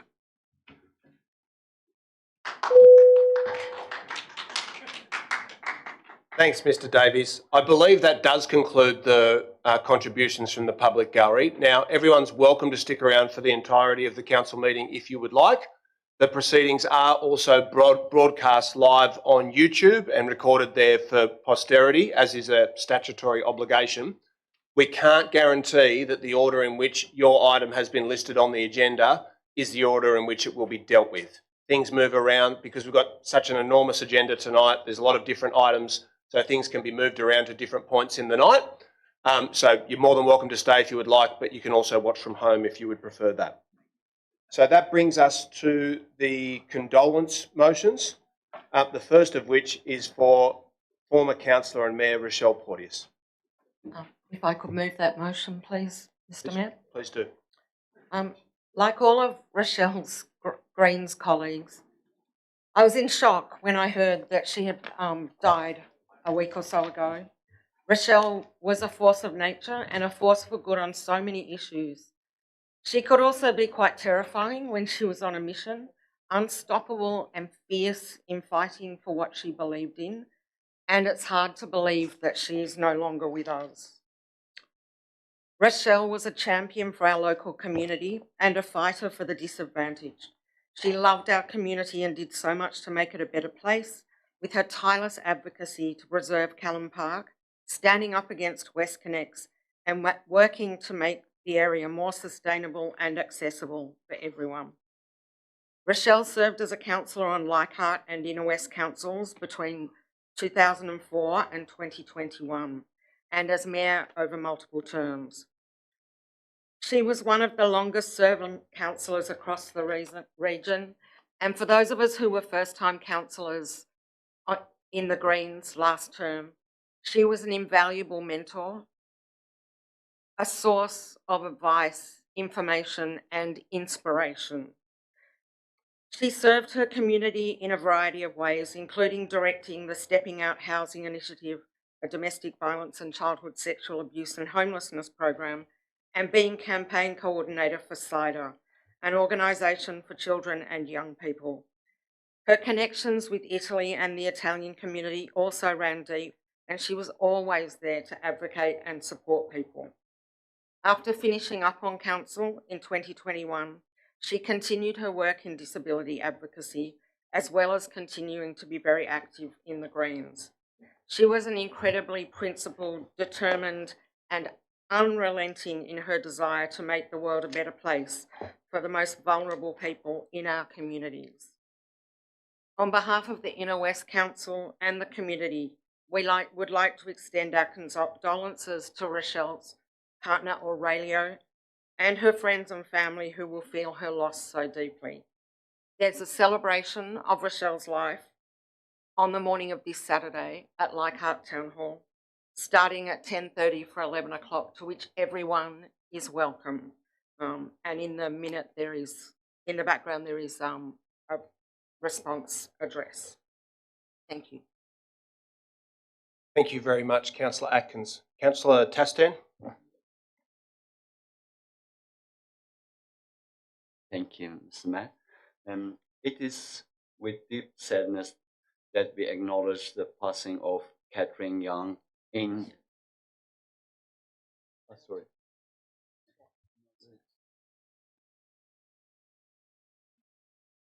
Okay. Further comments or discussion? Yes, Councillor Barlow.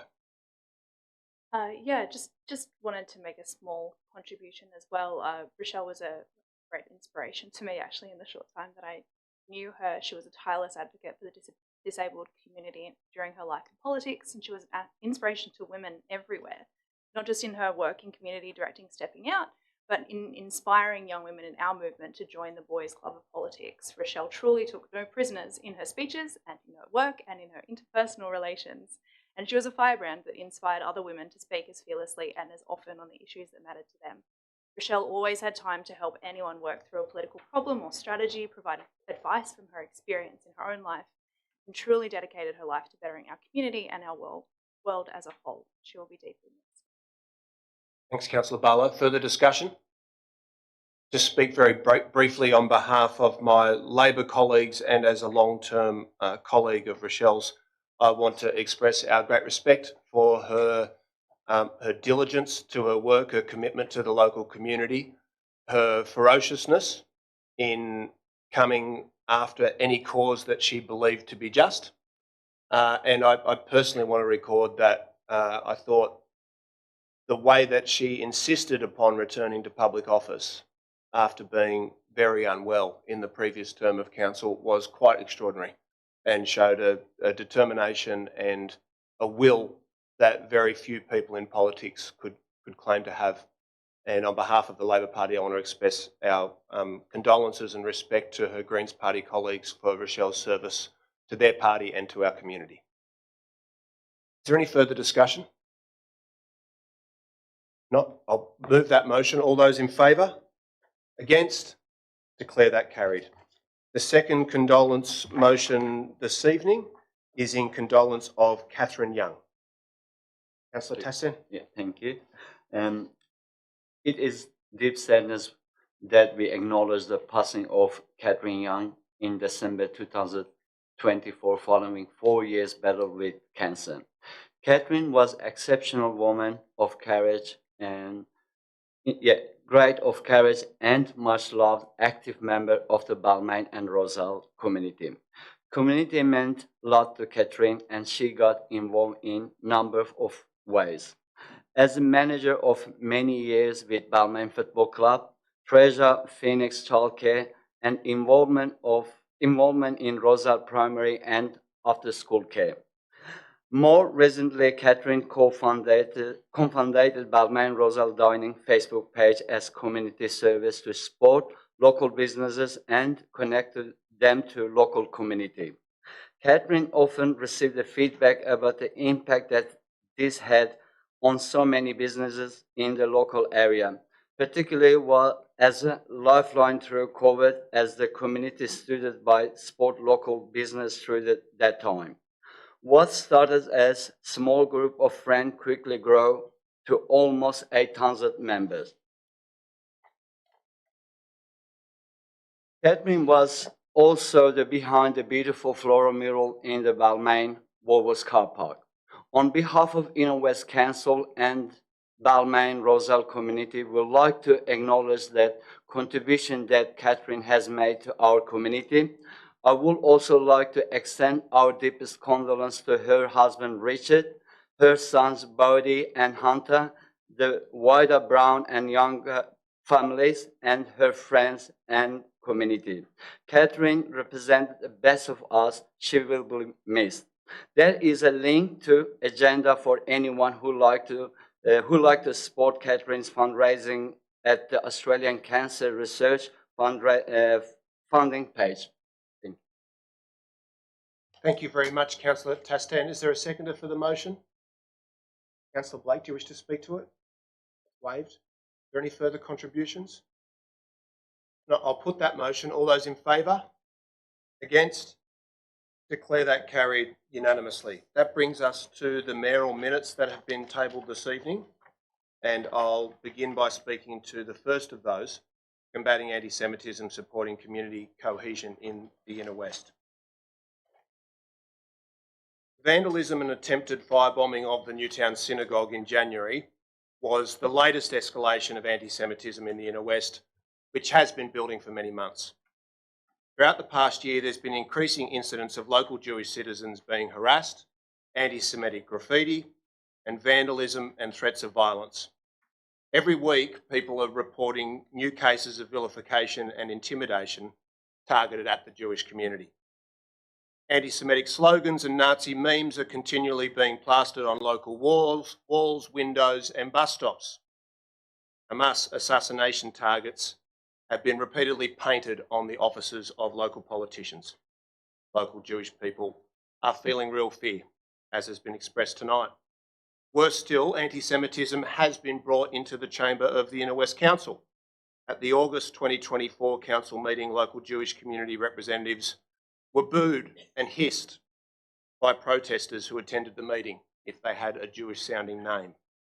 This intimidation was overtly anti-Semitic and intimidatory. And I want to say that my parents taught me about the importance of opposing anti-Semitism, but it's not something that I've seen in practice a lot in contemporary Australia. And I know I speak for everyone on our side of the chamber when we say that we were genuinely shocked about what happened that night. Subsequently, the meeting was overrun by the protesters, and Jewish community representatives, council staff and some councillors had to be escorted from the building by police to ensure their safety. Just seek an extension of time, please. Moved by Councillor Scott for 2 minutes, seconded by Councillor D'Arienzo.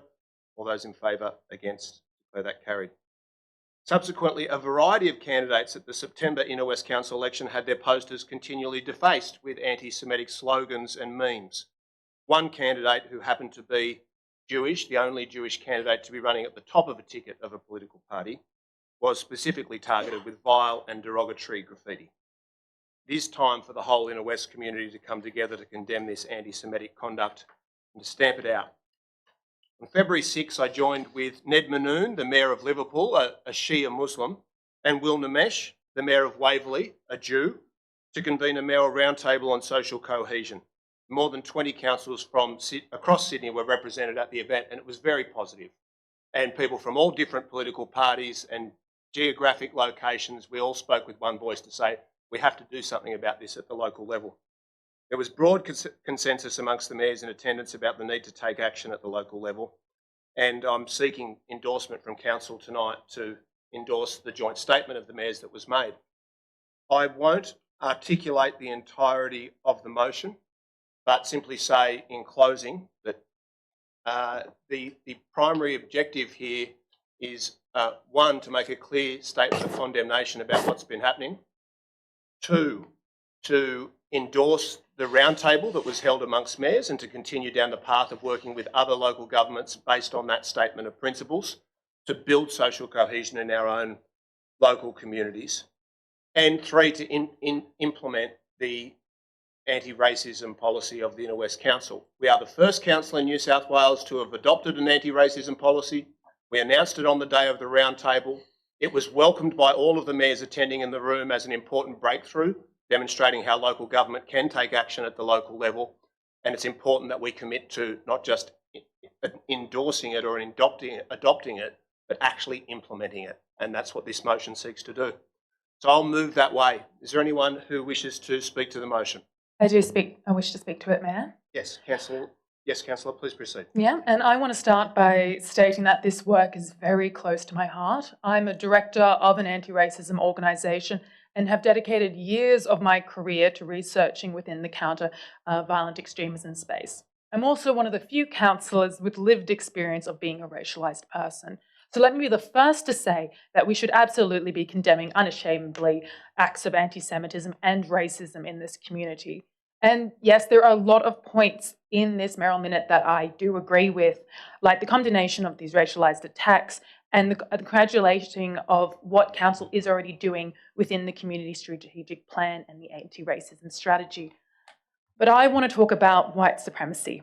as in this country, it is the root of both racism and anti-Semitism. And the way this minute is currently laid out and presented does leave gaps which alt-right rhetoric and white supremacy can come through. Positive elements in here mixed in with parts that unfortunately seem to erase the broader issue of racialised abuses in the inner west. And it attempts to blanketly demonise and categorise community groups, including POC, that sought to bring accountability and have their voices heard by their local representatives. A big part of the white supremacy playbook is actually pitting vulnerable people against each other, particularly along ethnic and religious lines, and we can't fall into that trap even unintentionally. So this motion as a whole, due to some very specific parts and omissions, can create a hierarchy of racisms and indirectly delegitimise the concerns of POC in the area. And I do not deny that there have been horrid examples of anti-Semitism in this LGA. And as someone who has lived experience in this, we can't take the pain of Jewish people and seemingly exploit it during a politically expedient time. Creating hierarchies of suffering and racialised oppression seeks to divide us further. And Can I move an extension of time for 2 minutes, please, ma'am? I haven't got mine on either. Councillor Barlow is moving an extension of time of 2 minutes. Is there a seconder for that? Seconded by Councillor Blake. All those in favour? Against? Declare that carried. Please proceed. And as we've heard from the speakers today, there needs to be a legitimacy and openness when it comes to dealing with things like this. I'm not going to stand by while this council uses attacks as a political springboard and diminishes the real danger racialised people are experiencing. We've heard this from the speakers themselves. I refer to the letter that we've been sent by Jewish Voices of Inner Sydney on their calls to not conflate dissent of a state with racial vilification. There is an attempt here to actually respond to what's going on, and I commend that greatly, but it does have some gaps. It's not up to date with current CVE research, and it actually kind of makes us look behind. It's contradictory to draw upon a social cohesion framework to talk about these incidents while saying foreign affairs are not our remit. It's coming across as a little bit of a first draft, because foreign affairs are very much our remit because they do affect people locally. We cannot deny that. The Australian Centre for Human Rights has also called upon this. What's happening now is incredibly serious, and for years in the sector, we've actually been warning about the hold of the alt-right pipeline against all of racialised groups in our communities, and we need to intervene. This deserves our attention, and to ensure we're not seen as being trivialising to these issues, we need to come together and form a bipartisan approach to deal with racism and anti-Semitism in all its forms, using the tools that Council has at its disposal as a sign of respect. I see two potential ways forward. One, that the Mayor can withdraw this minute and we can go and work on something together across all party lines, bring something stronger. Alternatively, we can use elements of my motion 64 to amend and maybe make this more appropriate and holistic. Minute taker, if you please like to bring up my amends, and I welcome the Mayor's right of reply to let us know if he would like to withdraw or work together. Do you want to take a moment to let us know what it is that you're seeking to amend into the motion? Yes, can I just come up? So as you can see, much of it is very... May I ask, first of all, are you seeking to delete any components of the I am seeking to delete point 5. Point 5, that Council notes Council's endorsed position that foreign affairs is not the remit of local government, but Yes. that local government has a role in combating racism, supporting community cohesion at the grassroots level. You seek the deletion of that? I seek deletion of that, and the rest... seeking to replace it with something? Not at this stage, no. Okay, well, that's the First Amendment, so I'll seek if perhaps there's more to come, and that's fine, we'll deal with them all sequentially. So Councillor Antonou is moving the deletion of point 5 of the motion. Is there a seconder for that motion? Do you wish to speak to it, Councillor? No, that's waived. Is there anyone else who wishes to speak to that amendment? Speak briefly against it? It is my strong view that it is not the remit of local government to be involved in foreign affairs. It's the same view that's been expressed to me repeatedly by members of the community, including many people who are very concerned about a range of injustices that are occurring overseas, but want their local council to focus on local issues and local services. On that basis, I'll oppose the amendment. I'll put the amendment. All those in favour, please raise your hands. That's 5 in favour. All those against? That's 10 against. That has been defeated. Councillor Antonou? Yes, I also want to note point 4. As I spoke to in my speech, it's important that we do note that there does exist legitimate dissent on what was being spoken about. And Can I just seek clarification? So there's 6 points. There's 10 all up. So you're moving to amend all of those in, but point 5 was the only one you were seeking to delete? Yes. Is that correct? That is correct. I'm going to rule that that is a foreshadowed motion. That's certainly too complicated to be dealt with as an amendment. And just looking over the points which you've just tabled, they're clearly in contradiction of both the spirit and the letter of the primary motion. And so the way we'll deal with a foreshadowed motion is that if the primary motion is defeated, we'll then debate the foreshadowed motion. Is there any further amendment to the primary motion? Can any of us express a view about whether it is in fact in direct contradiction of the motion? It's a requirement for the chair to determine whether a matter is an amendment or a foreshadowed motion. It's been proposed as an amendment, but I'll give you 3 examples of why it's contradictory to the primary motion. It doesn't explicitly endorse the council's anti-racism strategy and seek to have it implemented. It doesn't, the amendments that are seeking to be incorporated do not state explicitly that what occurred at the August meeting was anti-Semitic. There's a couple of examples. I think any experienced councillor... Can I speak to that? No, I'll call you to order. I think any experienced councillor here could easily ascertain that this is a foreshadowed motion, not a series of amendments. It's in contradiction and opposition to the primary motion. So I will rule that it can be dealt with as a foreshadowed motion, not as an amendment. Now, if you had an individual point there, it might not be in contradiction of the primary motion, but the totality of them are. So is there something specific that you would like to move it as an amendment? Because I'm ruling what you've listed on the screen as a foreshadowed motion. Of course, it's open to you to move a motion of dissent in the chair, but I think I'm making a fairly objective determination. Well, in that case, if it is deemed, are we able to put through the other amendments other than point 4, if point 4 is the element that is seen as You put 10 on the screen, and I'm saying that's a foreshadowed motion that's put up in contravention of the primary No, motion. it's in addition to. I'm ruling that it's a foreshadowed motion. It's not 10 new points, though. I'm ruling that it's a foreshadowed motion. I'll ask you to desist from interjecting. It is open to you, and I'm leaving you the avenue. If you have a specific point that you'd like to argue is not in contradiction, that you'd like to amend it in. But look, we've got your position before us. You're basically bringing forward item 64 to deal with now as a foreshadowed motion, which is fair enough. The 2 issues are related but not the same. So let's have that debate, but that's the proper procedure. Is there any further amendment to the primary motion? Before making a right of reply, and I do want to reserve my right to do so, I'd like to take a moment, seek leave from the councillors to read into the record a letter that has been received by council from the New South Wales Jewish Board of Deputies in regards to the Mayoral Minute that has been tabled tonight. And I've provided all councillors with a copy of that letter. It reads as follows. Dear NOS councillors, we're writing to you as President and CEO respectively of the New South Wales Jewish Board of Deputies, the representative body of the New South Wales Jewish community. The JBD has 56 major communal organisations as its constituents, which encompass tens of thousands of members of the Jewish community, ensuring that the JBD is a legitimate and authentic representative of the views of the community. This evening, you'll debate Mayor Darcy Byrne's Mayoral Minute, which seeks to commit Inner West Council to combating anti-Semitism and strengthening social cohesion. We firstly commend the Mayor for his strong and unequivocal leadership in response to the epidemic of anti-Semitism over the past 16 months. During this time, but particularly in recent months, the New South Wales Jewish community has been the target of escalating and relentless campaign of intimidation and harassment. Now, I know some councillors have spoken for the Jewish community tonight, but if I could ask that the letter be heard without interruption, please. That includes the vandalism, attempted firebombing of the Newtown Synagogue earlier this year, and incidents of anti-Semitic vandalism in the Inner West Council LGA. This has been the darkest period in over 200 years of Jewish history in this state.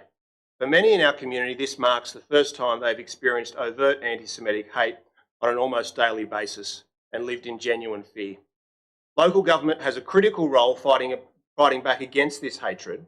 You are closer to your constituents and more connected to your communities than any other level of government. On behalf of the New South Wales Jewish community, we implore you support this motion Support for this motion would send a clear signal that Inner West Council repudiates anti-Semitism and stands in solidarity with its local Jewish community at their time of need. More broadly, the motion will commit Council to continuing to strengthen multicultural and harmonious society that we all treasure. The leadership of Inner West Council is unequivocally condemning anti-Semitism and committing to practical action to protect and restore social cohesion, which will be a critical step in turning the page on this traumatic period. We urge you to vote in favour of this motion unamended. Should you wish to discuss this matter further, please do not hesitate to contact us directly. David Ossip, President, and Michelle Goldman, Chief Executive Officer. Thank you for that leeway to read that into the record. Is there anyone else who would like to amend the motion or to speak against it? If not, just before... Can I, please? Yes, of course. I am just wondering if you would be open to considering as an amendment simply the 10th point of the amendments which Councillor Antonio put forward, which comes from agenda item 64, but I do not believe is in contradiction to your mayoral minute. It talks about prioritising the review of the anti-racism strategy, working with the Multicultural New South Wales Compact Alliance, and engaging our own Multicultural Advisory Committee. I do not believe that that is in contradiction, and I would like to move that as an amendment to your minute, because I think there, as Councillor... I understand, so that's tabled. Councillor Atkins is moving an amendment to incorporate point 10 into the primary motion. That will now be debated. Do you wish to speak to it, Councillor Atkins? Very briefly.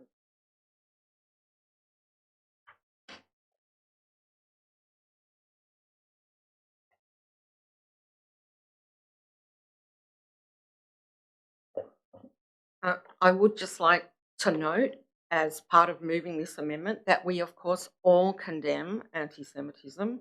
We also condemn Islamophobia and racism and in all its forms. I don't think there's any question of that, and I think it would be a good thing if we could all vote for one motion. And in my view, this particular amendment puts forward things that are future-looking, that are things that we can do in addition to the matters already noted in the mayoral minute, and that will help us help our community to feel safer, to feel more cohesive, and to find ways to deal with the sorts of issues that are arising, anti-Semitism, Islamophobia, racism, including against First Nations people, and of course that is our job to do that. Thank you. Councillor Atkins, is there a seconder for the amendment? Seconded by Councillor Blake. Do you wish to speak to it? No? I'll just speak briefly against the amendment. I agree that it's not in contravention of the primary motion, but I don't think it's strong enough. Point 7 of the primary motion commits Council to carrying out the anti-racism strategy, not just reviewing it. And look, let's be frank, Councillor Antonou would admit to this. There was dispute about whether we should proceed with the process of adopting an anti-racism strategy. Councillor Antonou was on an advisory committee, I believe, at the time, and resigned prior to that being, to the anti-racism strategy being carried out. But we all adopted it last year, and we're the only council in New South Wales that's ever done that. In fact, we're the only entity in New South Wales that's done that, I believe. So why would we start reviewing it now? To rescind it? Let's implement it. Let's get it done, and we know that we're on the right track, because the majority of mayors representing the majority of people in Sydney came to a round table a week ago and said what the Inner West Council is doing is leading the way. And they want to do the same thing at their council. So if we went back now and said, no, we're actually going to review whether to implement it or not, that would be really retrograde. And I oppose the amendment on that basis. Is there any further speakers? Councillor Howard? Actually, just have two questions for the Director of Communities, if I may. Could the Director please advise, when we were developing our anti-racism strategy, how did that work intersect or build upon the work that had been undertaken by other organisations, potentially including the Human Rights Commission? I'll put that to the Director of Community Services. Through you, Chair. My staff working on the strategy had very close discussions and guidance from the Human Rights Commission, including being up to date with where the framework was at and the development of a national anti-racism framework and that work. Thank you. As well as desk research around best practice, not just here but in Canada as well. Thank you. And my second question is, there are ongoing reviews of the strategy planned in future years. Is that correct? Through you, Chair. Yes, that's correct. In adopting the strategy last year, the report, as I recollected, included review at periodic times. Thank you for that. Further discussion of the amendment? I do have a question. Yes. Through to the Director of Community Services. I wanted to confirm whether one of those review points was actually in direct relation to the release of the Australian Human Rights Commission Anti-Racism National Framework. Put that question to the officers. Sorry, Chair. Through you. I haven't read the actual report for a little while, but it was very clearly worded that there was a 6-month review once that the national strategy had been developed and enforced. My understanding is that that was still in development in December. The team is talking to the Human Rights Commission about that. Thank you for that. There's no further discussion. I'll put the amendment. All those in favour, please raise your hands. There is further discussion. Oh, sorry about that, Councillor Barlow. Please proceed. Thank you. I'm speaking for the motion. It's an amendment, Councillor. Oh, not the amendment. Sorry, I want to speak to the minute. It's okay. I'll come back to you when we debate the primary motion. Is there any further discussion of the amendment? If not, I'll put that. All those in favour, please raise your hands. That's 5 in favour. All those against? That's 10 against. That has been defeated. We'll return to the primary motion. Now, we were up to a right of reply, but I think Councillor Barlow's indicated that she wishes to speak to the primary motion. Thank you, Chair. Let me be clear, the Greens unequivocally stand against any and all forms of anti-Semitism. The firebombing of the Newtown Synagogue, the Nazi salute in Balmain, the disgusting graffiti popping up across the Inner West are all unacceptable and have no place in the Inner West. We are all clearly united in our opposition to anti-Semitism in the Inner West. The Greens are also, as you've seen, very clearly willing to work with this chamber to strengthen this council's response to anti-Semitism. As Rabbi Feldman said, the best antidote to the hatred and violence we are seeing across the Inner West is education, understanding, and love. We were all asked very clearly by multiple speakers to work together on this motion, all of whom appear to have left the chamber in disgust at the unwillingness shown here to work cooperatively. It's deeply shameful that this council is now left with this opportunistic, cynical, and deeply divisive motion. By shutting down discussion of foreign affairs at council, we deny the voices of many people who are undeniably deeply affected by what is happening overseas. This minute attempts to deny the influence of these international conflicts on local government's remit and our community in an attempt to wedge this chamber on anti-Semitism. It is not anti-Semitic to protest against genocide. Members of our community expect our council to acknowledge and respond to foreign affairs when they have a clear impact on our local community. Residents of the Inner West have made that clear in the past by speaking in this chamber about BDS, and again today. If councillors in this place want to take racism seriously, they need to start listening to people with actual lived experience of it. We were very lucky to be joined in this chamber by people of colour, both councillors and the speakers you heard from today, who by some miracle are still willing to work with you to get it right. There is so much more we can do for our community to eliminate racism and protect our residents. It's time you listen to how. The Greens will vote with this motion because it is always right to call out anti-Semitism, as it is always right to call out racism and discrimination of any form. It's absolutely shameful, though, that Labor has refused to hear and incorporate feedback from the communities it claims to represent into this minute. Move an extension of time of 1 minute. 1 minute. Is there a seconder for the extension of time? Seconded by Councillor Antonou. All those in favour? Against? Declare that defeated. We have never voted against any extension. But there's been 2 primary speakers on the item and both have had an extension of time. I'll ask, is there anyone else who wishes to speak? Councillor Macri. Chair. Growing up, I'm no stranger to racism, growing up with Italian background. Probably the most shocking time I had being racially abused was in this chamber, when a Greens councillor demanded to see my birth certificate, saying I wasn't born in Australia. So I find it very difficult to actually stomach some of the things that are being said here. I talk to my clients. Some of them are Jewish. One of my Jewish clients is an older gentleman, has a lot of serious ailments. He's Jewish. He said, I'm Jewish by religion. I'm a Jew.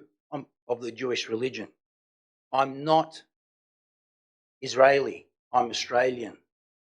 He said, I feel threatened in my own suburb now because of my religion.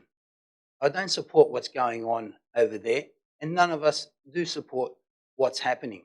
The whole thing is a terrible tragedy. But by fighting and arguing and trying to get involved in something where we have no control over, instead of worrying about our community and saying we have to be strong together, is wrong. So that's the reason why I'll be supporting your motion. And I'm really, really frustrated by this because everyone who spoke to me at the elections knew that I said to them, no, I'm a local councillor. I worry about my local community. I cannot control what happens overseas. That is a remit of the federal government. Thank you. Thanks very much, Councillor Macri. Is there any further discussion? Councillor Tastin?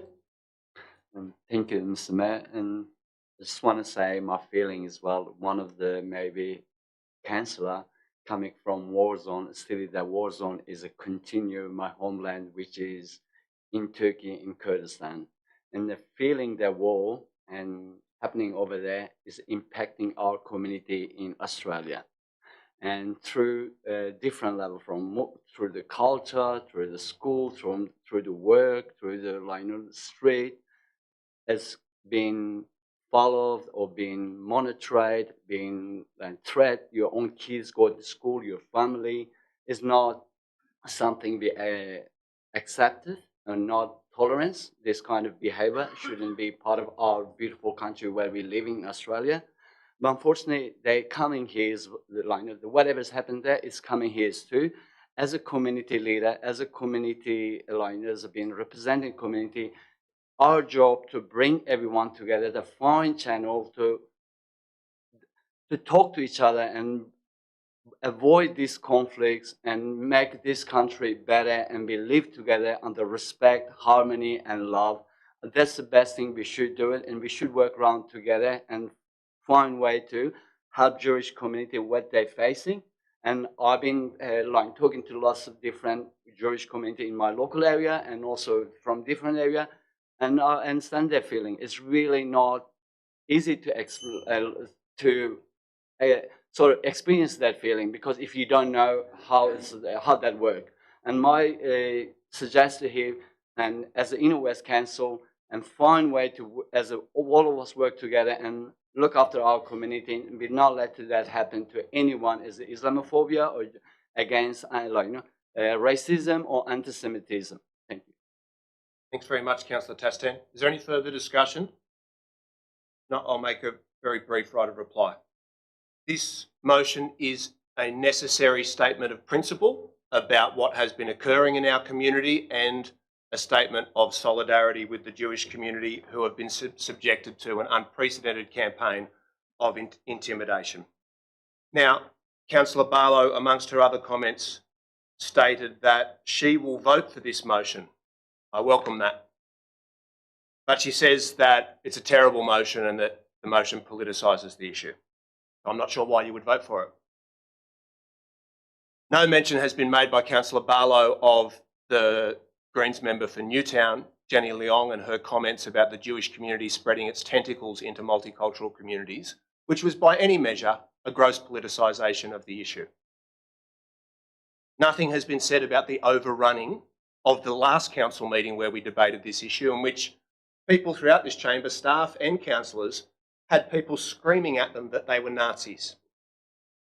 That was a politicisation of the issue. Councillor Antonou, I hope, also will vote for this motion, and perhaps Councillor Barlow has spoken on her behalf, but she said that this motion is tinged with white supremacy, despite... Point of, there's a misrepresentation of what I said. Okay, I'll withdraw, but I'll ask you to refer to your comments on the record because you suggested that there was a tinge of white supremacy. No, I didn't suggest anything. I said I'll ask explicitly you to desist from interjecting. I've withdrawn the remark, but I think you'll find when you listen to your speech that that's what you said. So Councillor Antonou says that, despite the fact that the rabbi of the Newtown Synagogue attended tonight to say that this is an important statement for us to endorse, and despite the fact that the major Jewish community organisation in New South Wales has written an explicit letter of support for us adopting this position. The reason that they're willing to take such a clear position on this motion is because the situation's so serious. And whilst I'll defer to Councillor Antonou's experience in this sector, this is not something I've ever seen before in my lifetime. I've been around the Inner West a long time now. To see places of worship coming under attack, the sort of statements that are being made on a daily and weekly basis, the genuine threats against local Jewish people over a conflict that they don't control on the other side of the world. Chair, I'll move an extension of time of 2 minutes. Thank you. I appreciate that. Seconded by Councillor Ferguson. All those in favour, against, declare that carried. So let's put aside the question of who's politicising this issue. Voting for this motion is the right thing to do. Having a united position amongst the elected representatives of the Inner West and the Inner West community that we're going to stamp this out is necessary. And I encourage everyone who agrees with that to vote for the motion. I'll now put that. All those in favour, please raise your hands. All those against? Declare that carried unanimously. Okay, there's two further mayoral minutes that have been tabled tonight. They're in two different booklets, so I'm just going to look for the first of them.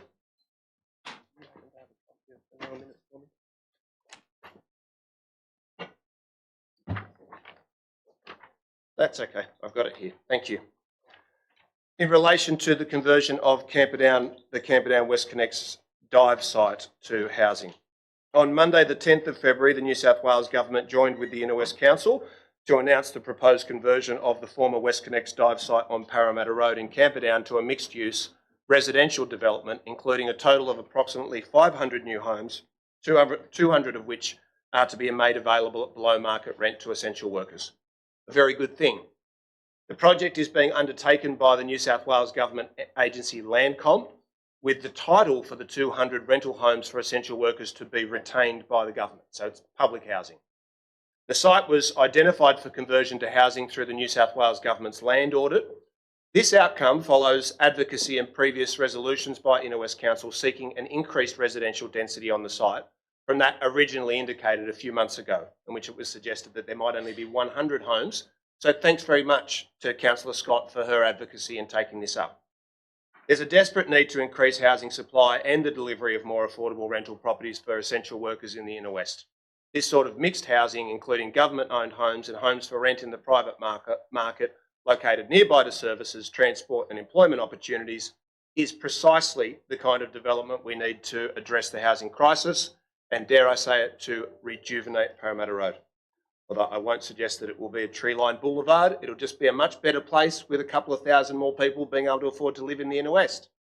So I move that Council welcome and endorse the proposal from the New South Wales Government to convert the former Westconnex dive site on Parramatta Road to 500 homes, including 200 government-owned rental properties to be made available at below market rent to essential workers, and that Council write to the Premier, relevant ministers and Landcom offering our active assistance in the planning and development of the project.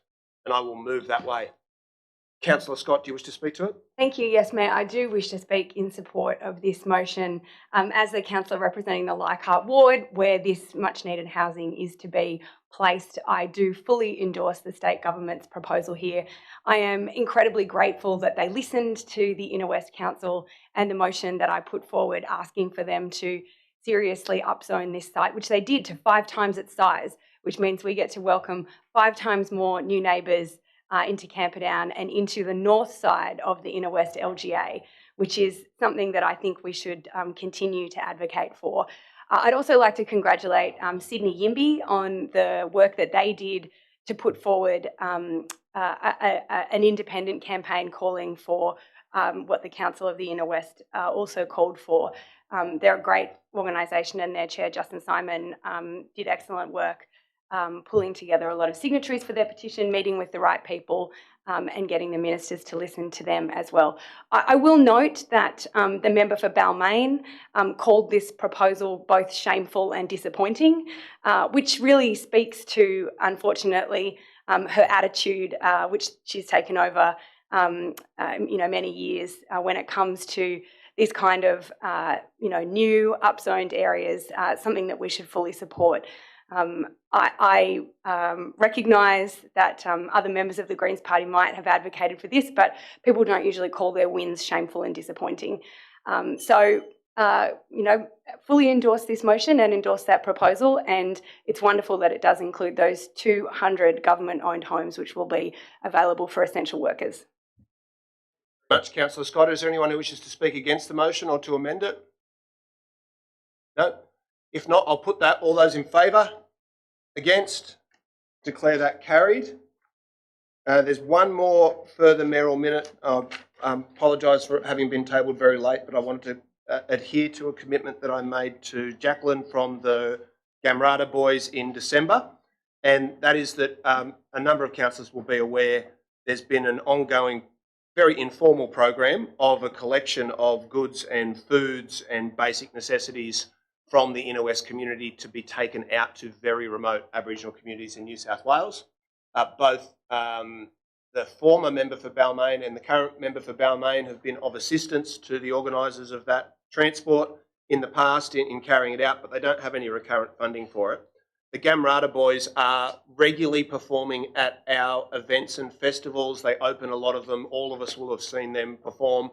I've had the pleasure of watching them grow up over quite a long period of time now, and they are amazing performers, and it's turning out to be quite a successful social enterprise.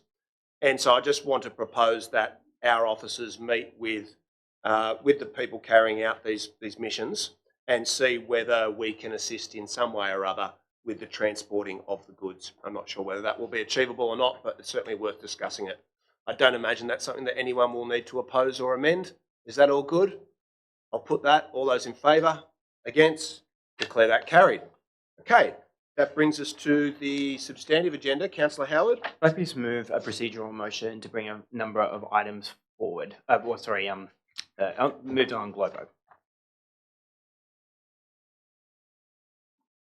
Yes, you can, Councillor Howard. Do you wish to do so? Yes, please. I would like to do so. There is a list on the screen, and God willing, it covers 2 screens. Is that correct?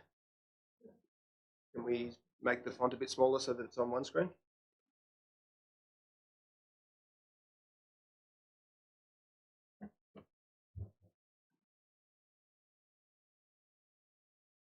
That's 29 items. Is that right? Yes. Okay, great. Everyone knows how this works. Thanks very much to Councillor Howard and Councillor Atkins and other councillors for working through what we might be able to move on block. I'm going to go through each item. If for some reason Councillor Howard the Deputy Mayor has got it wrong and your item shouldn't be incorporated and voted on block, let us know and we'll pull it out. Item 10, Draft Community Participation Plan. Item 12, Opportunities and Constraints Associated with Residents Seeking to Install EV Charging Infrastructure. Item 14, Aboriginal Naming of Inclusive Playgrounds. Item 15, Inner West Council Grant Program. Item 16, Deed of Variation. Item 20, Investment Report. Item 21 and items 22, also investment reports. Item 24, White Bay Power Station Update. Item 31, Annual Disclosures of Pecuniary Interest. Item 35, Trans Pride Australia Proposal Solidarity Crossings. Item 36, Early Childhood Education Waitlist Fee. Item 38, Fire Readiness in Inner West Parks. Item 39, Northcote Street and Area Flooding. Item 40, Inner West Choral Festival. Item 41, Stanmore Station Mural. Item 42, Tackling Illegally Blocked Driveways. Item 43, A Public Toilet for Weekly Park. Item 44, Shared Zones, Wells Street sorry, lost my way. Wells Street, Annandale. Item 45, shared zone, Myrtle Street, Leichhardt. Item 46, right turn arrow, corner Foster Street and Marion Street. Item 48, installation of lockers at Dawn Fraser Baths. Item 49, separated pedestrian cycle lane, Robert Street, Balmain. Item 54, Christmas decorations. Item 55, update to Council's website regarding approval process. Item 58, active transport across the Ashfield-Croydon area. Item 59, feel good project in the Inner West. And item 66, post-development application survey. And item 70, district court settlement. Wow, that's quite impressive. Well done. So that's seconded by Councillor Atkins. I'll put that. All those in favour? Against? Declare that carried unanimously. Now, just give me a moment. I'm going to ask the officers to provide me with an updated list of items. Not that many.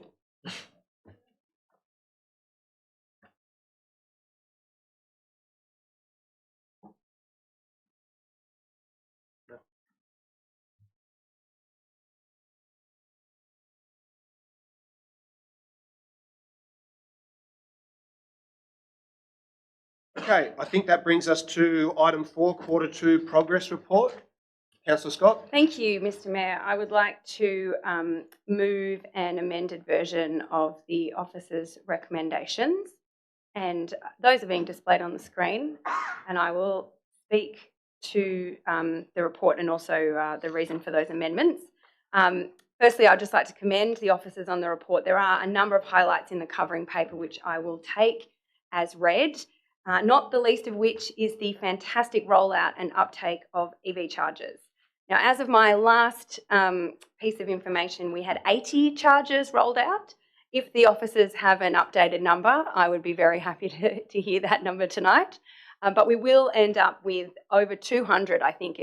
We had the grant money for 136, but it's increased now. And I'd really like to thank the Mayor and Councillor Smith for spearheading the negotiations with Ausgrid and the state government to make sure that we came out ahead of the pack. This is the largest EV charger rollout in the country. And I'm just moving one amendment to conduct a review to ensure that we are maximising the uptake of EV chargers by looking at the usage data to ensure that the chargers are in the best possible locations to maximise their use.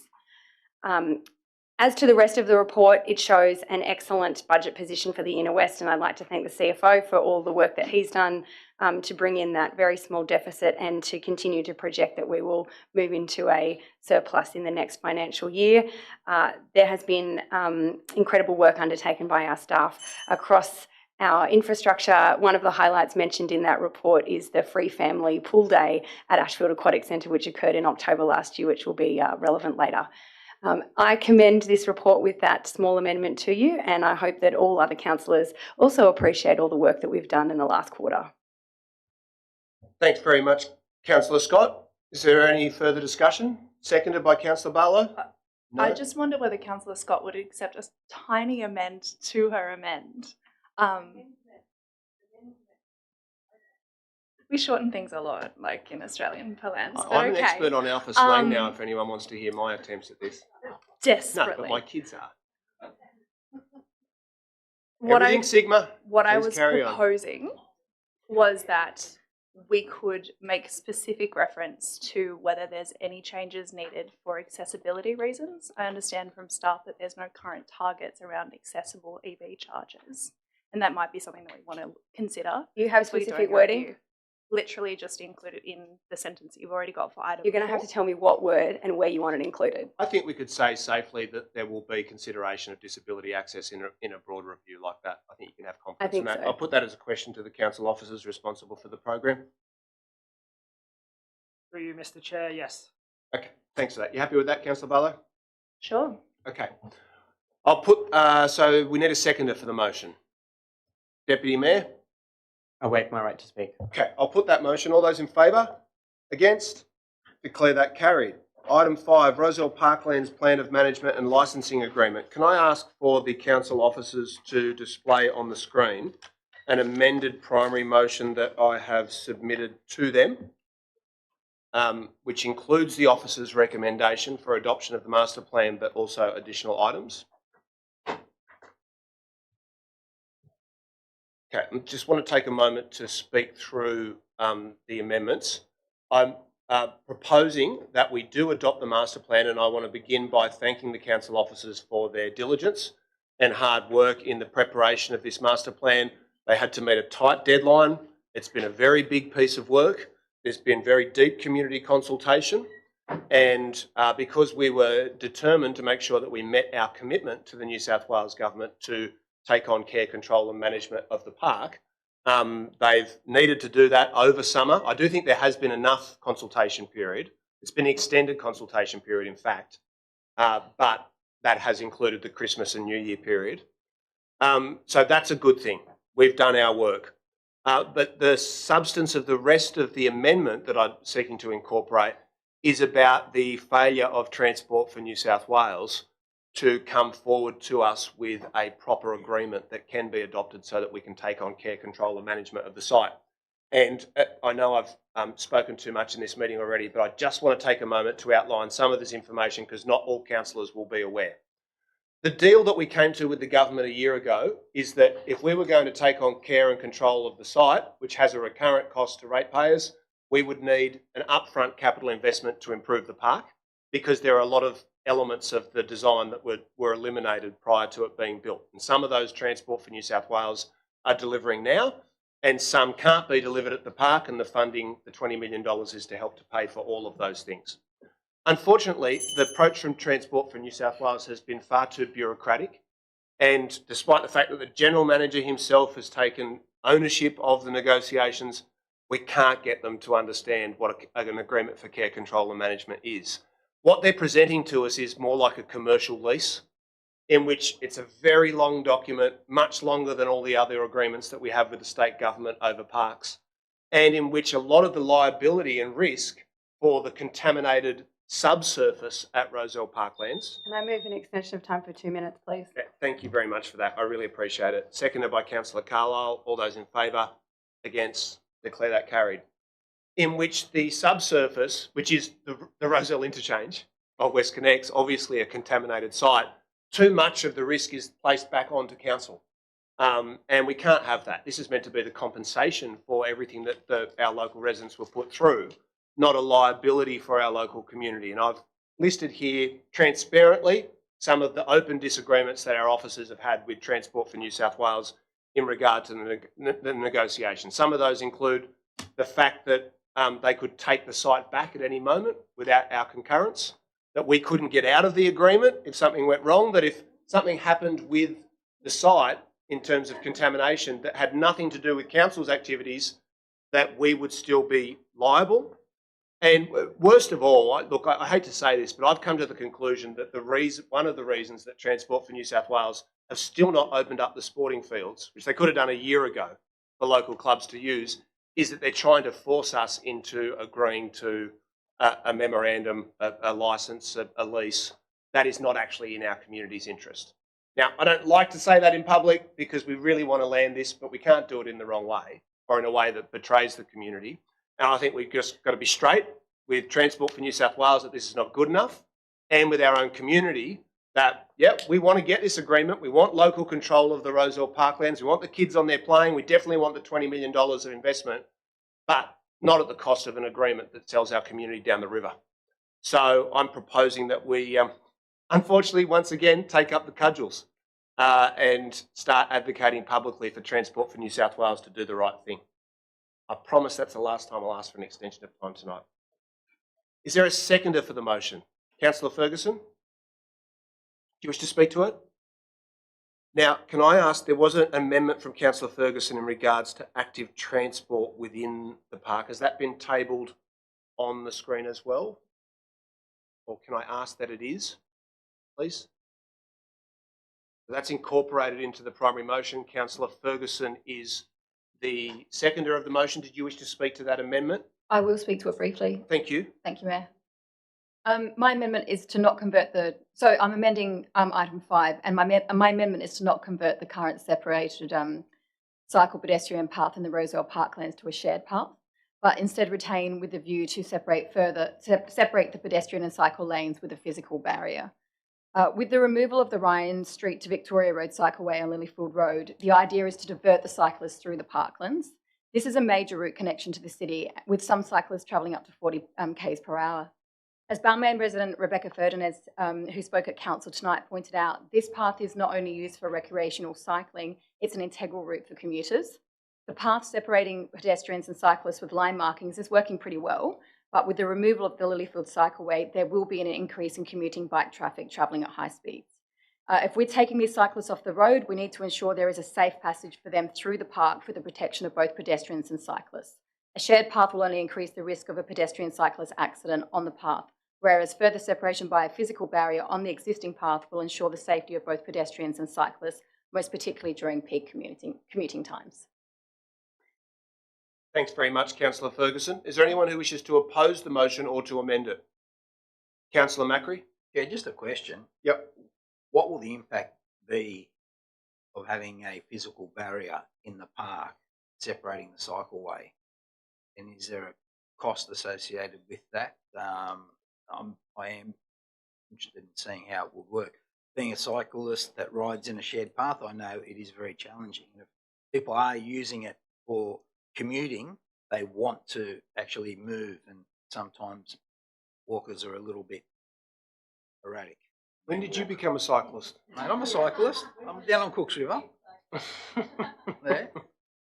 I'll put that question to the council officers about the barrier. Through your chair, to create a separated cyclist and pedestrian arrangement, it's likely that the current arrangement will need to be widened. That would, in some instances, requiring some so excavation of some parkland or landscaping areas adjacent to it, or some filling of it depending upon where that area is and the general topography of that land.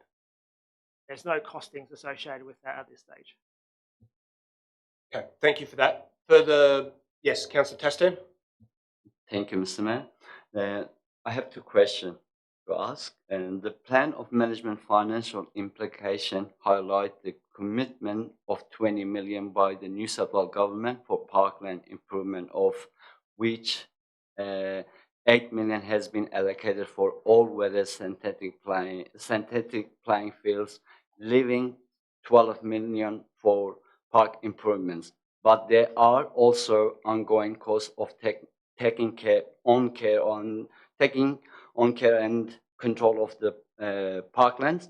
Based on information I have received, this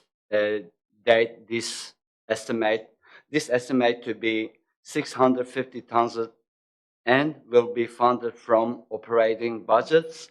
The excluded the maintenance of many synthetic fields located elsewhere, which I understand we are yet to see cost estimate for. So we are effectively looking for at potentially 1 million plus per year. Tastan, can I ask you to come to your question? Because you stated that you were making a question. I know it's a very long one at the moment. If you could come to the conclusion.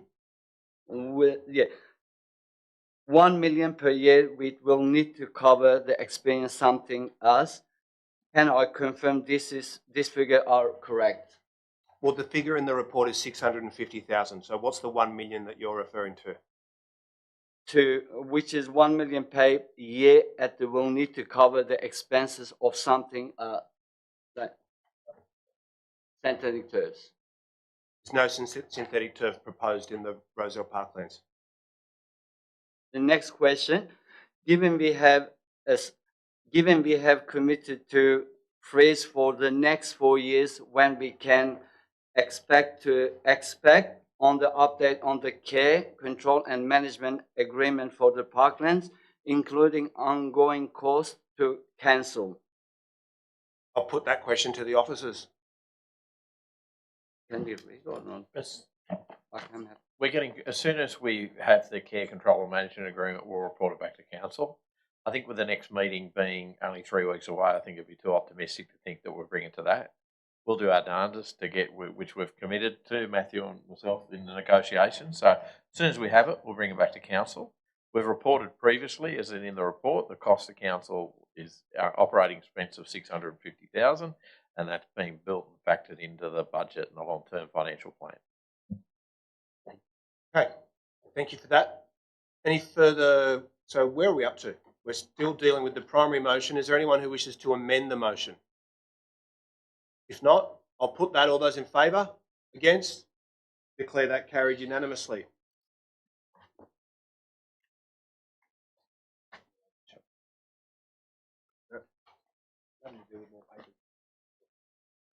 Okay, community outcomes, Mort Bay Park upgrade. Councillor Ferguson?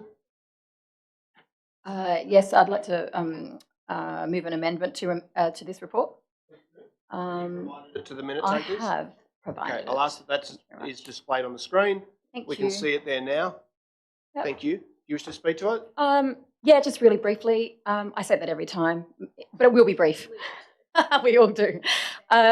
The first recommendation is that there's that it's included for the new toilet near the playground and Ferry Wharf. I believe that may just be a typo because it's in the rest of the report. It is included in part of the officer's recommendations. And also that council resolves to investigate provisions for pickleball, line markings on existing surfaces and converting the basketball court into a tennis ball with a report back to council. They're two very popular things that have come up in the community that are also highlighted in the report, and I'd just like to ensure that they're looked into because we're quite excited about the prospect of that. Thank you very much. I'm very happy to second your motion. I don't need to speak to it. Hands up if you've played pickleball. No one. Well, I can tell you we're out of keeping with Inner West public opinion. Is there anyone who wishes to amend the motion or to oppose it? If not, I'll put that. All those in favour? Against? Declare that carried. Next item, item 7, Hinsby Park. Can I put a question to the council officers? There's a reference here to the street reconfigurations, the traffic directions, being considered as part of the Annandale traffic plan. Can I ask what the timeline for that would be?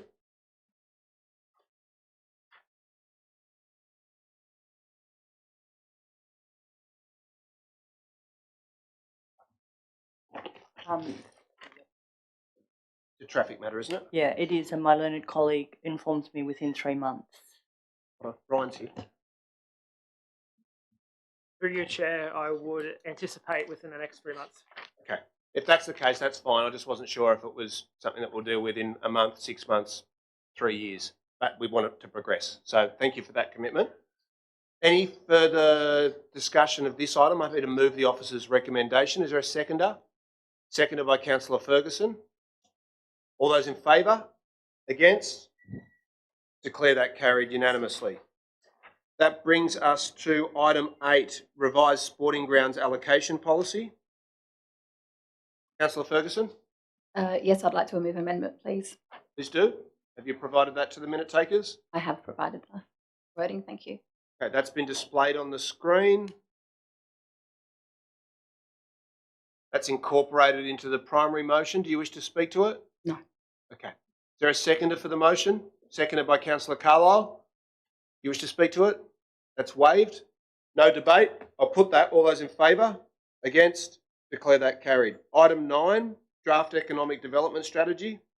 Thank you, Mr. Mayor. I'd like to move an amended version of the recommendations, if you don't mind, displaying the amendment that I've sent to the minute taker. Please do.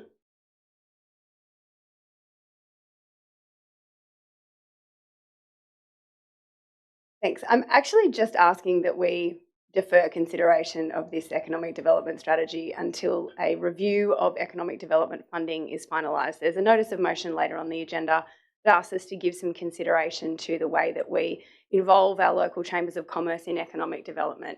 And look, I think, I speak for everyone when I say that we are very grateful to the work that the staff do.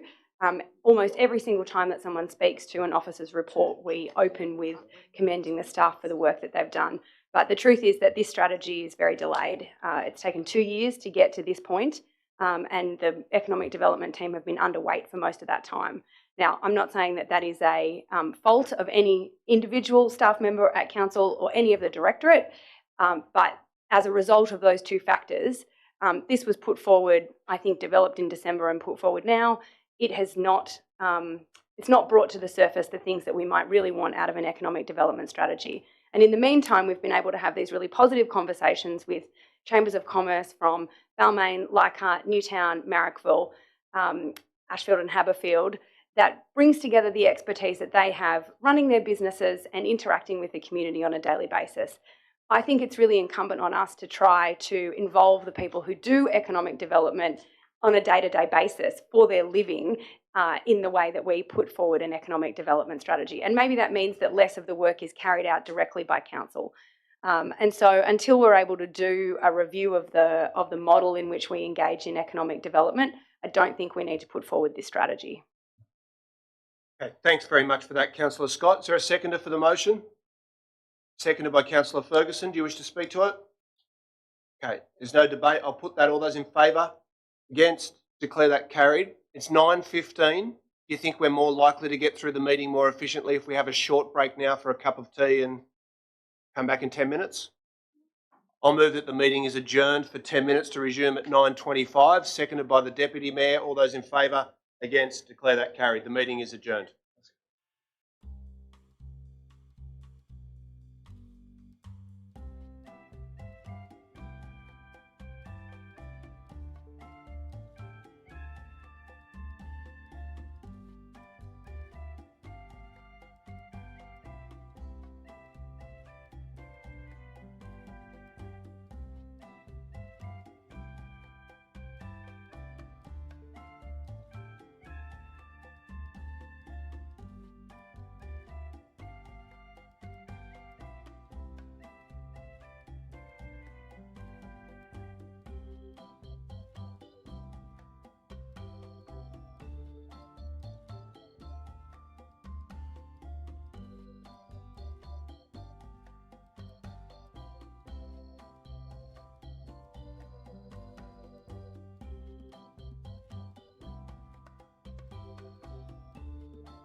Item 50 to be dealt with now.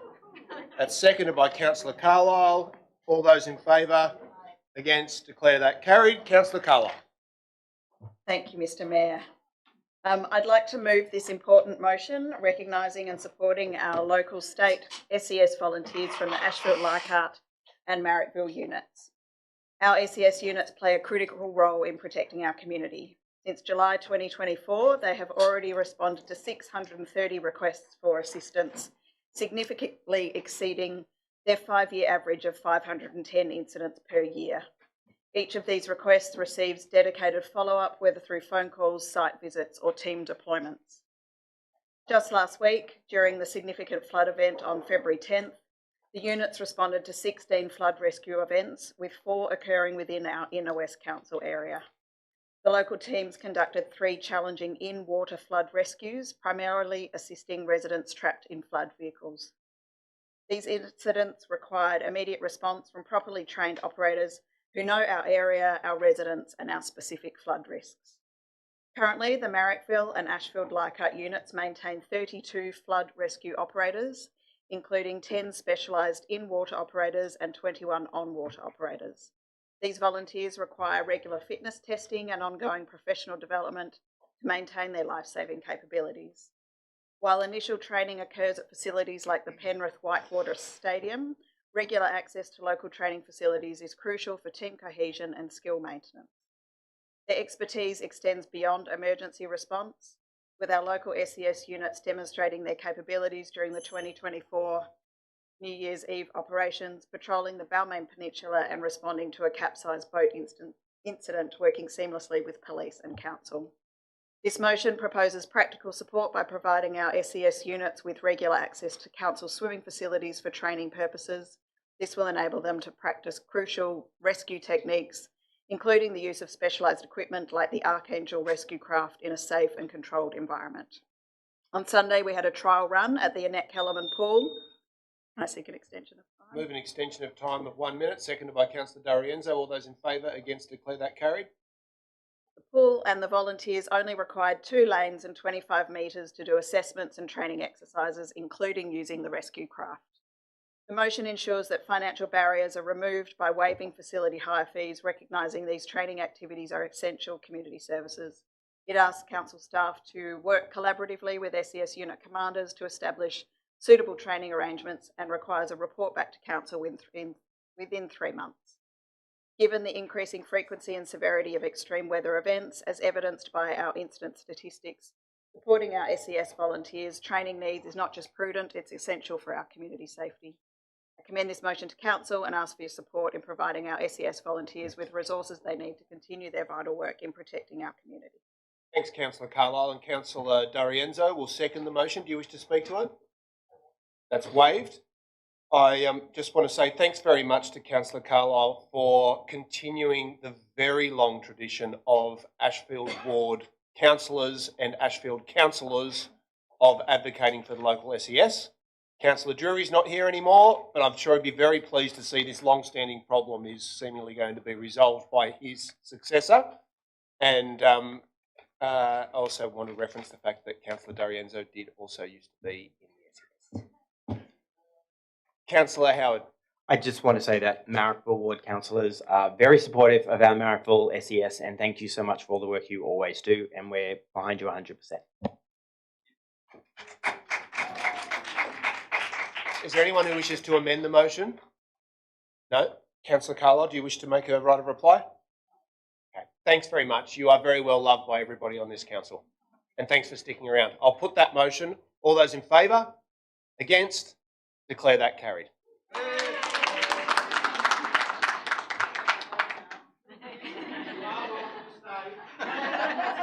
Thank you.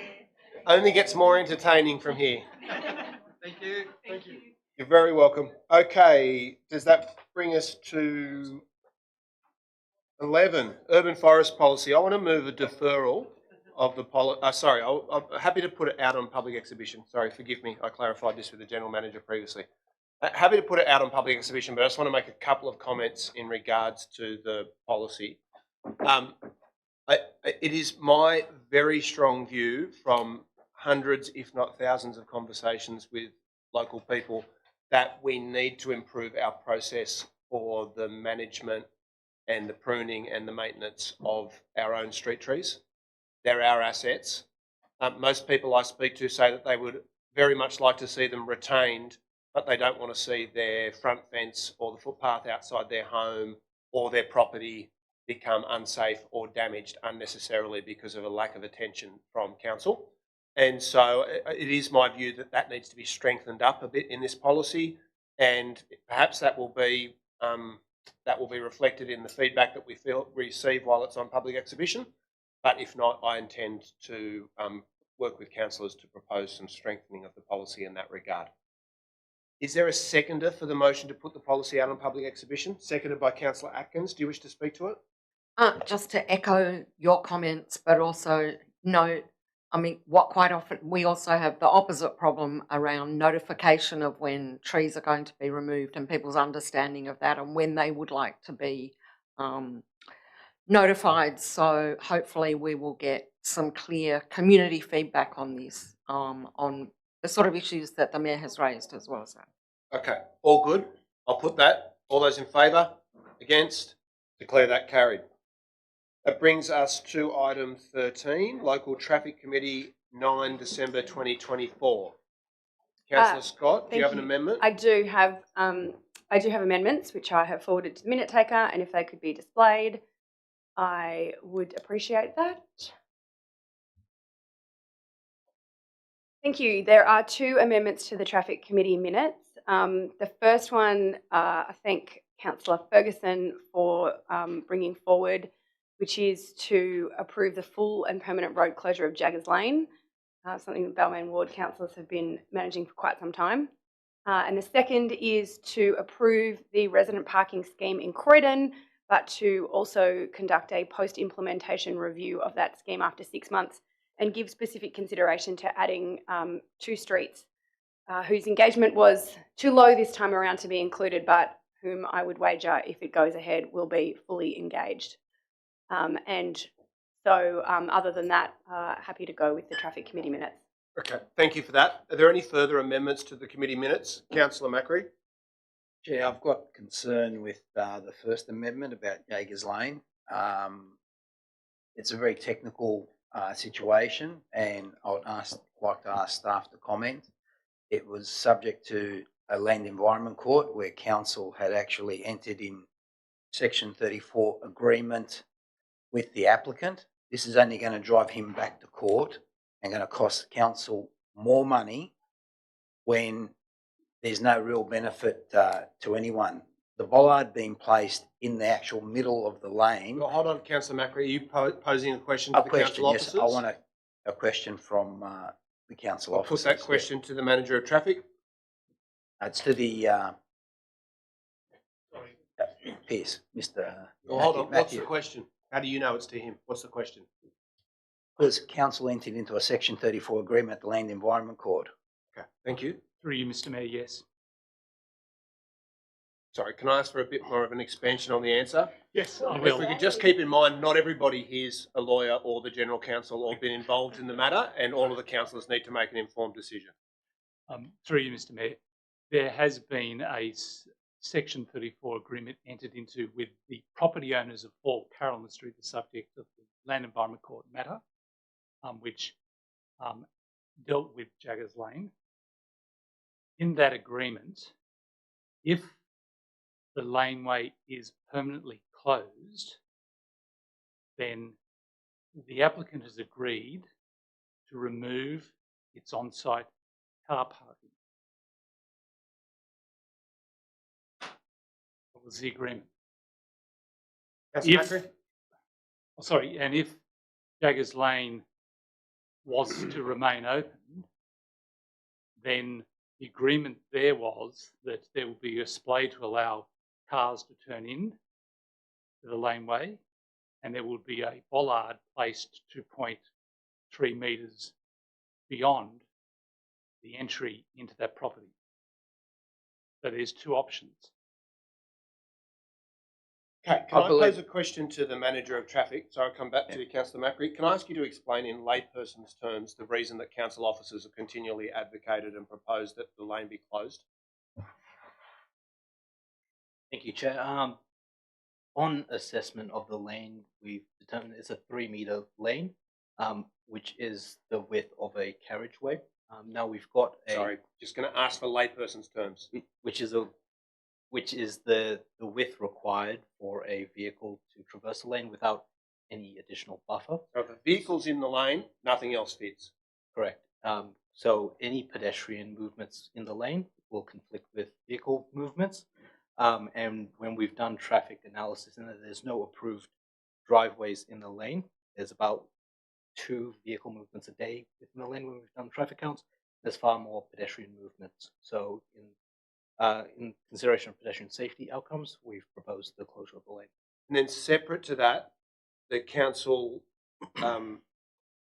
lawyers have been in the court in regards to a development application from a house in the street and come to a separate agreement that is not necessarily in concurrence with the in-principle traffic recommendation. Is that correct? That's correct, Mr Mayor.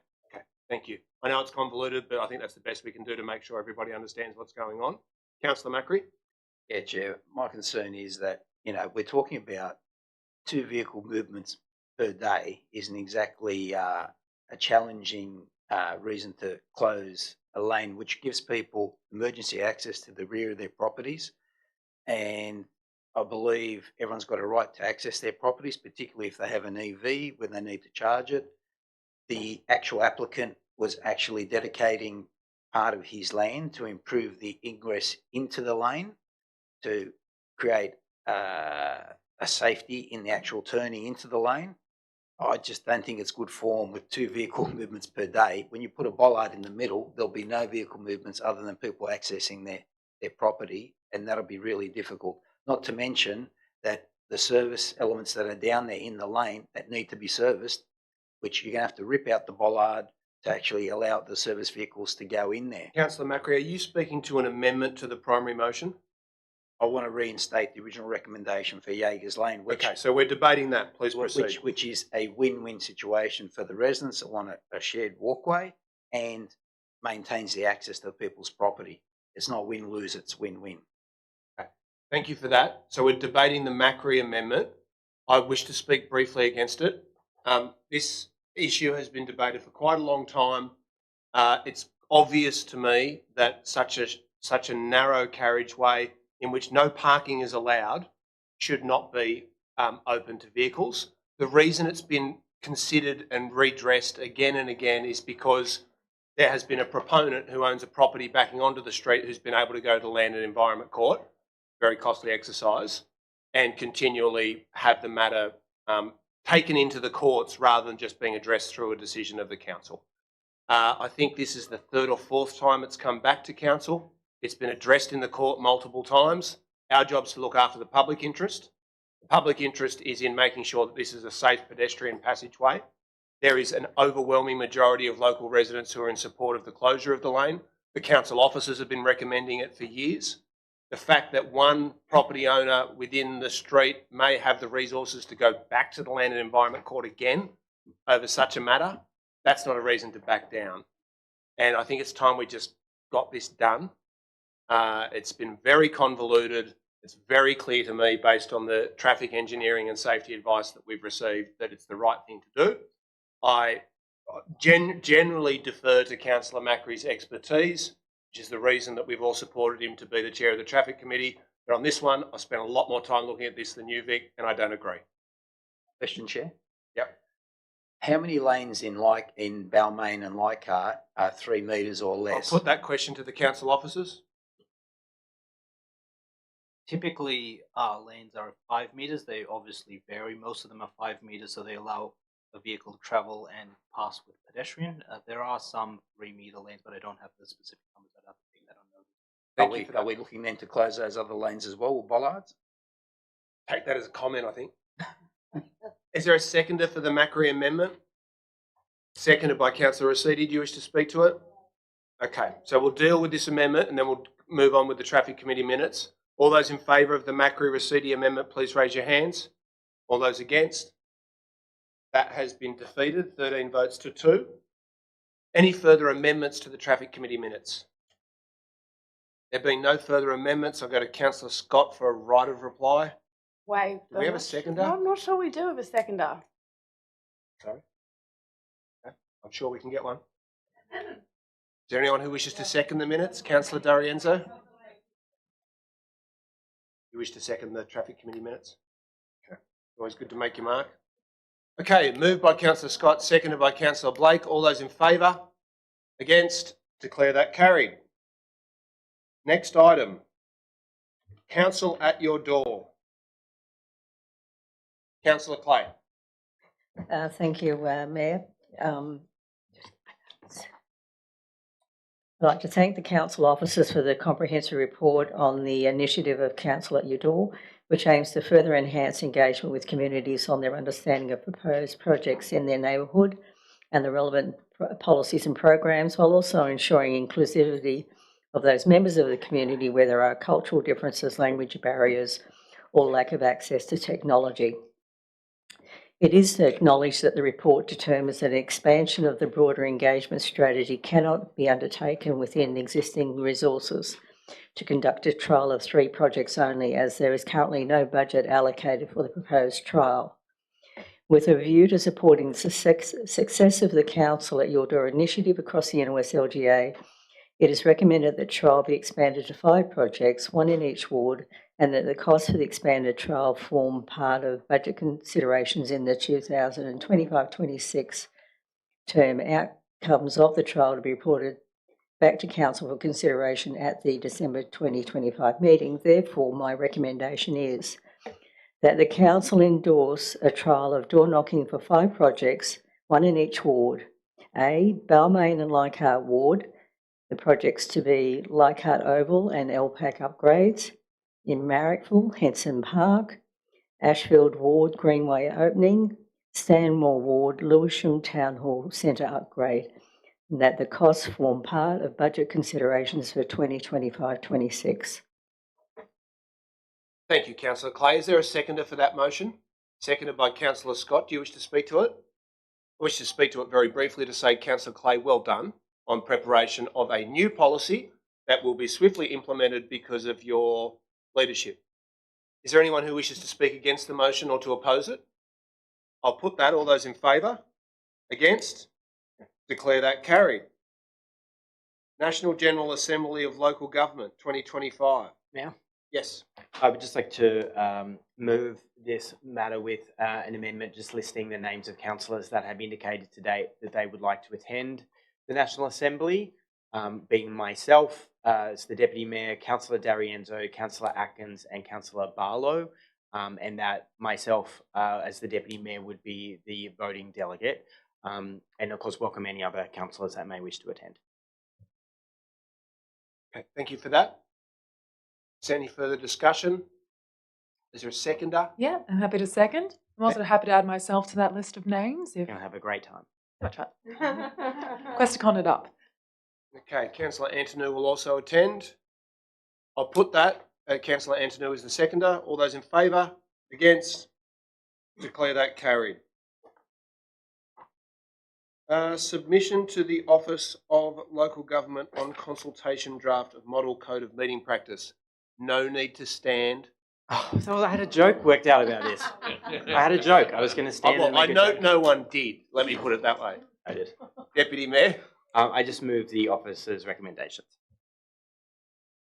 there a seconder for that? Seconded by Councillor Scott. Does anyone wish to speak to it?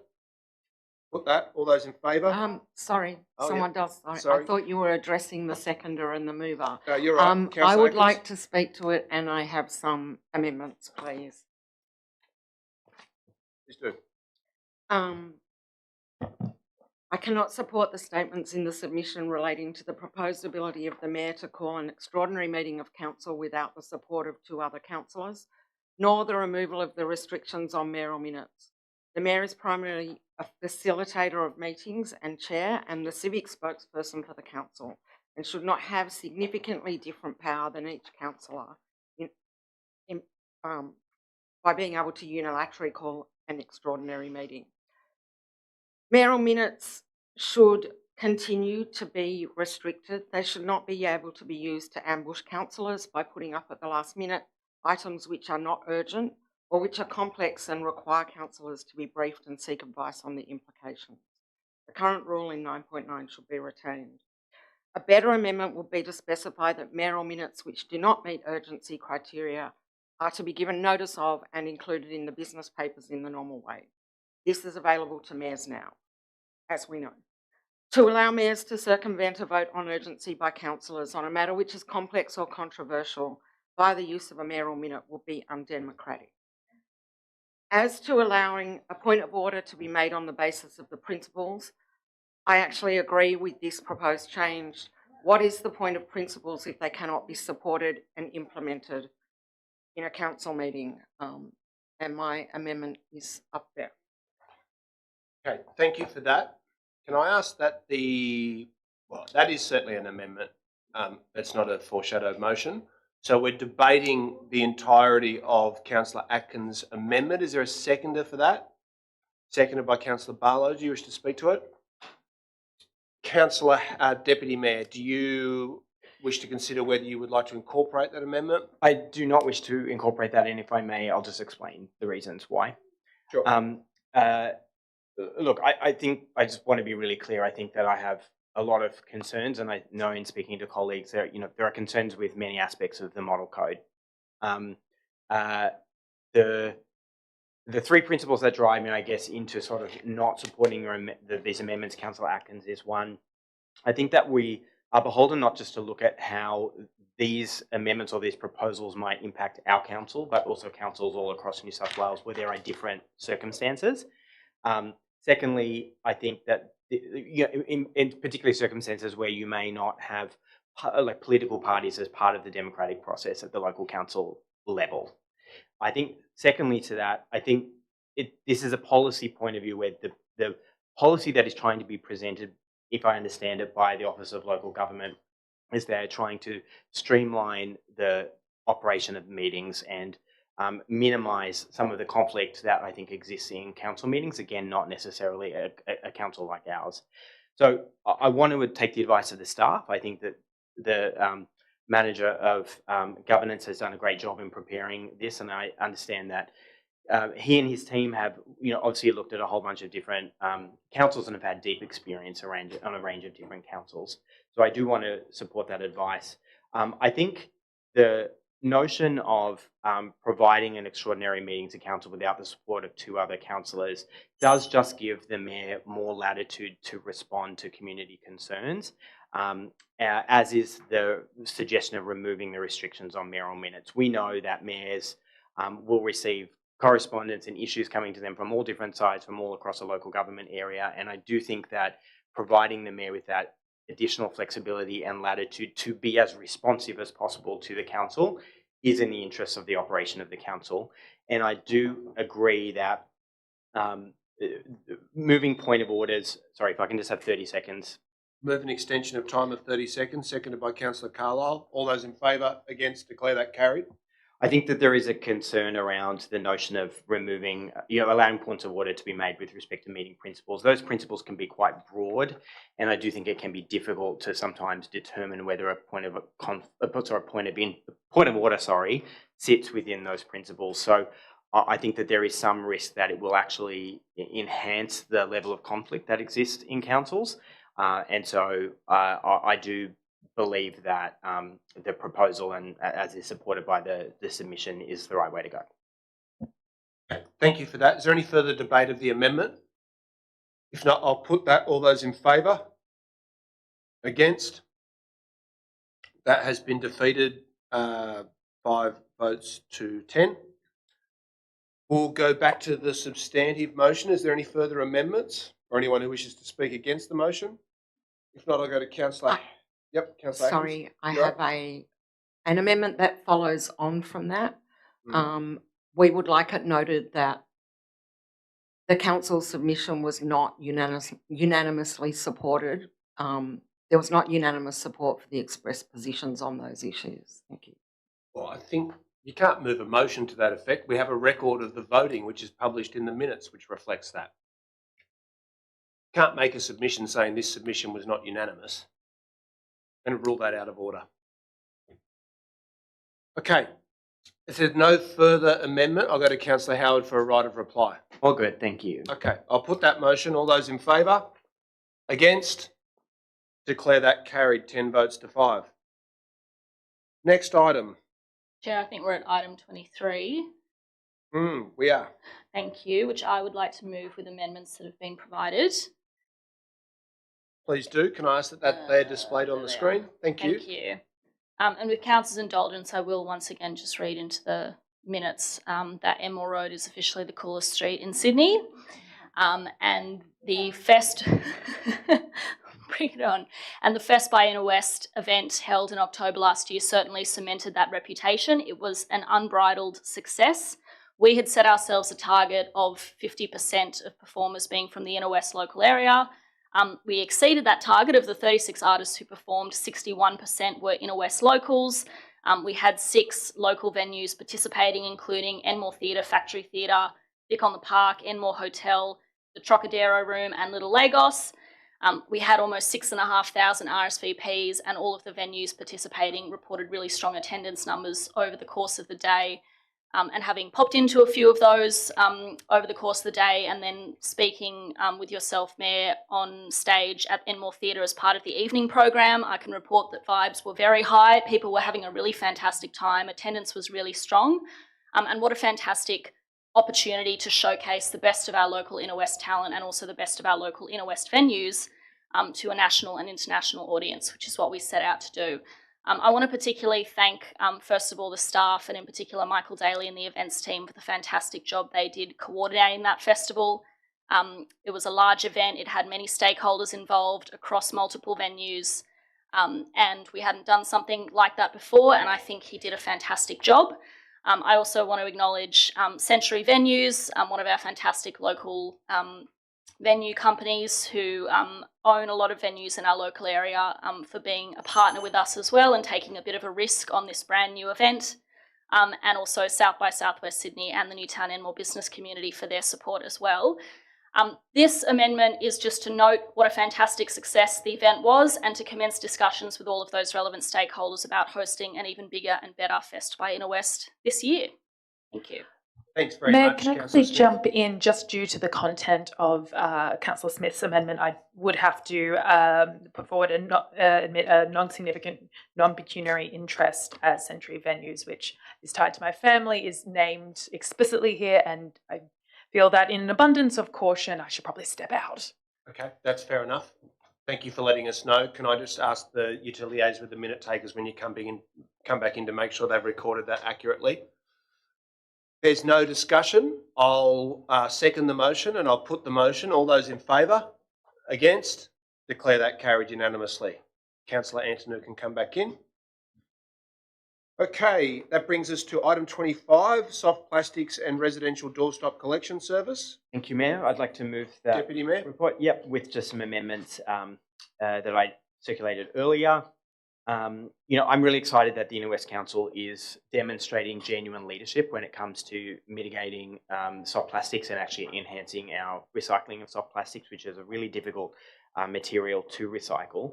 And I thank the staff for their ongoing work with this. The key point here of this report for all the influencers and circular economists at home is that we have now moved to a new program.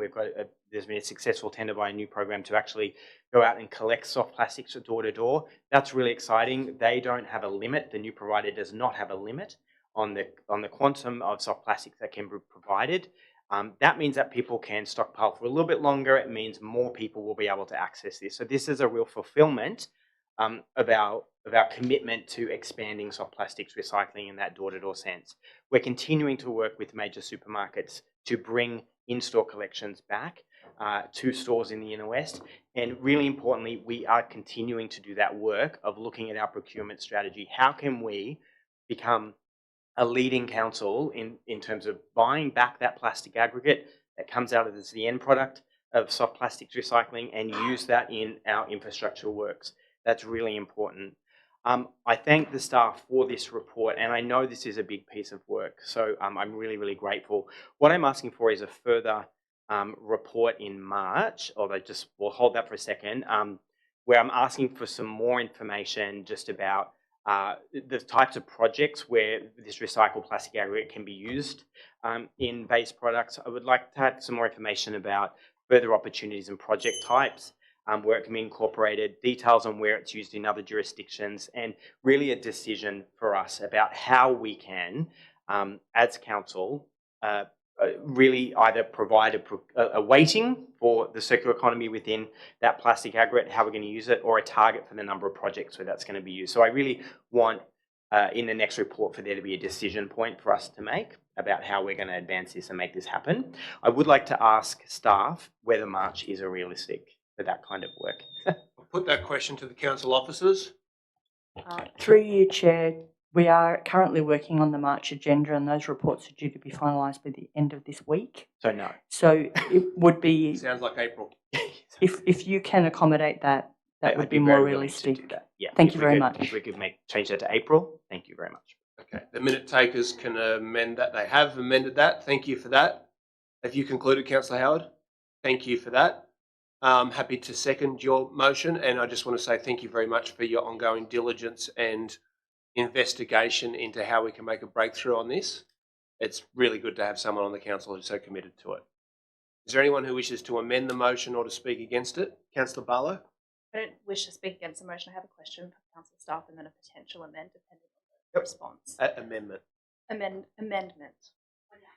Has the provider been asked to look at ways that we can assist with larger, potentially pooled pickups from places like apartment buildings, boarding houses, nursing homes and things, just noting the preference for collecting less often and collecting larger amounts? Is that something that's been looked into currently? Good question. I'll put that to the officers. Through the chair. Sorry, we did look at that basically through building managers. So we encourage a building a large apartment block to make a booking on behalf of the building. And that's the same for cleanup as well. That's often managed through the building manager. And then we ask households, I mean, they can work with their neighbours and put material out together on a shared booking, or they can basically stockpile what they've got and put a large amount at one time, because the minimum per collection is 2 bags. Thank you. Amazing. Thank you. Councillor Barlow? That satisfies what I was hoping to achieve with the amendment, so No problem. nothing further from me. There's no further amendment. I'll put that motion. All those in favour? Against? Declare that carried unanimously. Chair, I think we're at 26. Brewers and Distillers. That's it. Chair, I'll move a deferral of this item, which I believe I've provided wording to that effect to the minute taker, simply just because the previous report that came to council a couple of months ago, probably longer actually, we requested a detailed breakdown of how the Inner West Tourism Fund was proposed to be spent. That was supposed to come back as part of this report, but I understand that it'll now come to the next report. And so without that, I don't think there's anything substantive in this report. So I'd rather just move a deferral and wait until we get that info. Okay. Is there a seconder for that motion? Seconded by the Deputy Mayor. Do you wish to speak to it? Waived. There's no debate of that. I'll put the motion. All those in favour? Against? Declare that carried. Item 27, Transport for New South Wales grants. Deputy Mayor. Thank you. I just have an amendment that I've circulated to the note takers. This is really, really exciting news for our community. You've got a number of projects here where Transport for New South Wales is providing grants to support projects that we as a council have really pushed, a lot of them related to activating and making our roads safer for pedestrians and I think that, and for residents. And I think that is just such an exciting thing.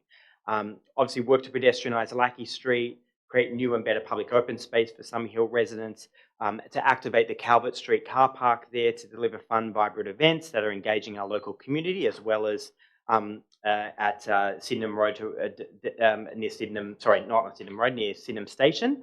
And finally, just this grant to do the work around our Sydenham Road strategy. That is so exciting. I mean, I've spoken to Councillor Barlow and Councillor Macri about this a number of times. I cannot tell people who do not go visit Sydenham or Sydenham Station enough just how dangerous and how urgent it is that we do works around Sydenham Station, and this will be a real boon to making that happen.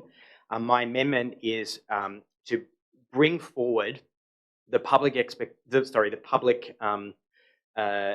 consultation that we had already resolved to do as part of our Sydenham Road strategy. So that was a public town hall meeting and a business roundtable of the businesses along Sydenham Road. Let's bring those forward and do that now, so that the $1 million that we have from the New South Wales government to do this work is actually guided by the views of the local community and the businesses that interact and live within this area. So that's my amendment. Thank you very much for that, Deputy Mayor. Is there a seconder for the motion? Seconded by Councillor Antonou. Do you wish to speak to it? Other than I think it's amazing and really excited to see this brought forward. Excellent. Okay. I'll put that motion. All those in favour? Against? Declare that carried unanimously. Item 28, Leichhardt Oval refurbishment update. I wish to just make a very brief amendment, which I haven't supplied to the minute takers, but which I will do momentarily. And that is to propose that the concept plans that are being brought forward by Cox Architects, according to the report, that an attempt be made for them to be tabled at Council in April rather than in May. The reason for that amendment is that I want to ensure that we leave open the option of undertaking some or all of the renovation of Leichhardt Oval in the upcoming off-season. That is between September this year and March the following year. And if that's what ends up being recommended by the project manager and by the architects who we've procured, then I want to ensure that there's enough time to do the procurement of the actual work. So I'm not sure that leaving it till May allows for that. And the minute takers, being such outstanding public servants, have concocted what I just said into a very succinct amendment to the primary motion. Is there a seconder for that? Seconded by Councillor Scott. Is there anyone who wishes to amend the motion or to speak against it? Okay, I'll put that. All those in favour? Against? Declare that carried unanimously. Chair, I'll move item 29 with an amendment. Thank you for that, Councillor. Please do. Thank you. It's always great to receive these reports and updates on how our council-owned venues are being utilised by the community, and in particular the Creative Town Halls project, which is close to my heart. And it was great to note in this report that I think the number of bookings from the first sort of 3-month milestone of the project to the next 6 months of it being operational, between those two milestones, I think the bookings just about doubled, which is great and really shows the demand that's out there in the community. That is what inspired the whole project. The two amendments that I've brought to this, the first one is just to ensure that as part of the marketing strategy, we're providing information and promotional material specifically to the Inner West Creative Network, which is of course a fantastic local network of artists and creatives in the Inner West that Council helped to set up, specifically on the Creative Town Halls program for distribution amongst their membership. Obviously, we can assume that their membership, which I understand is now very, very large, upwards of 500 people, which is very impressive, or 500 organisations, they would be the target kind of community members we're seeking to engage with this. So I think it's really important that we explicitly state that they will be part of our marketing efforts. And secondly, I'm just looking to receive a report back to Council by the April meeting, investigating opportunities to maximise community use and engagement of these venues and their efficient management, including examining how different councils manage similar venues, staff resourcing and expertise, and potential partnerships with external orgs and other levels of government. Really just to make sure that now that we've got the program up and running, that we are actually running it in a way that best serves the community and maximises how the community uses it, and to ensure they get the best possible experience. For example, I know City of Sydney has engaged Brand X to manage their creative studios spaces over there. I'd be really curious to look at whether a similar kind of partnership might work in the Inner West, or to look at whether our current staffing resource has the expertise or the capacity to do this, or whether we maybe need to engage additional staff or an advisor. Time of 1 minute, seconded by the Deputy Mayor. All those in favour, against, declare that carried. Please Thank proceed. you. Whether we could perhaps seek an advisor on this from the sector or partner with some other kind of external org, I just think it's worthwhile looking at all of the different options on the table to see how we can best maximise what is a real hallmark program that obviously was initiated in the last term of council but is continuing now. It's one of our best front-facing services, if you like, or programs that council provides to the community. It's obviously something we've resolved to make a priority. So I just think it's worthwhile making sure we're doing it as best we can. Thanks very much, Councillor Smith. The Deputy Mayor will second your motion. Do you wish to speak to it? Waived. That's waived. Is there anyone who wishes to amend the motion? Councillor Macri? Chair, the bit of feedback that I've got back from the community, and look, it is a considerable investment by council in this program, is they feel like they're being left out a little bit because they don't know what's on and the different halls. Is there some way council could actually put something on their website to say what's on, who's performing at what town hall? So that would also help the artists and make it more visible to the community. That's a fair question and in line with exactly what we're trying to do. So I'll put that question to the officers. Through you, Chair, yes, we can do that. Is that a yes, we can do that, Yeah, it's about to happen, or a yes, we theoretically could do it, but we're probably not going to?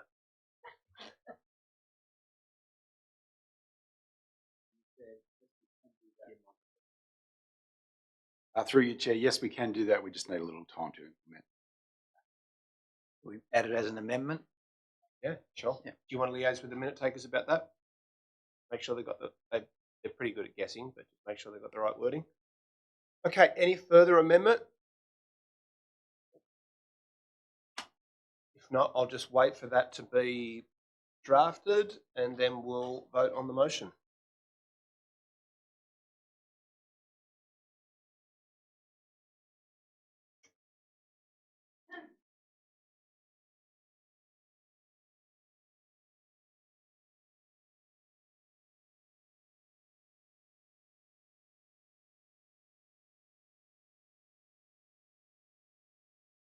All right, that's been incorporated. Thanks very much, Councillor Macri, and thank you to the officers. I'll put that motion. All those in favour? Against? Declare that carried. That brings us to mandatory reporting of Fire and Rescue New South Wales reports. I'll move that motion, Mayor. Moved by Councillor Ferguson. Is there a seconder? Yes, please. Seconded by Councillor Scott. Is there anyone who wishes to discuss the motion? I'd like to move an amendment, which I've just provided to the minute takers. Thank you. Yep, I'll ask that that's displayed on the screen. Councillor Atkins, do you wish to speak to it? Just very briefly to explain it, it's not directly related to the report in this agenda item. However, we are all aware that there was a fire in a boarding house on the weekend in Fort Street, Petersham. I'm simply amending to ask for a briefing as soon as staff have appropriate details, relevant, as soon as you've got enough details to provide us with a briefing, that you do that. Thank you. That seems reasonable. You're happy to incorporate that, Councillor Ferguson? I am. Okay, thank you. That's incorporated into the primary motion. I'll now put that. All those in favour?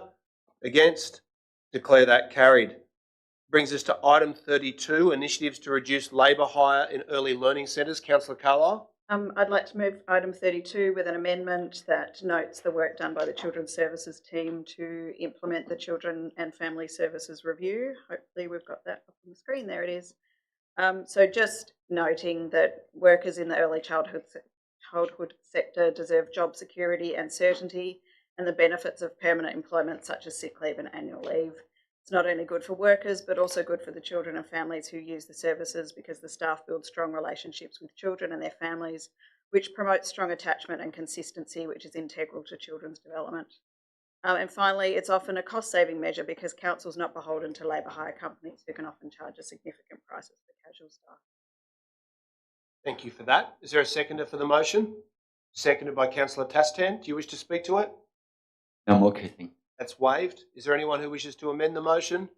If not, I'll put that. All those in favour? Against? Declare that carried. That brings us to item 33, notice of motion affordable housing. Councillor Macri? Thanks, Chair. I've updated some of the wording with assistance from Councillor Jess. That ends off. Okay. So it's slightly changed, but it's actually the same outcome.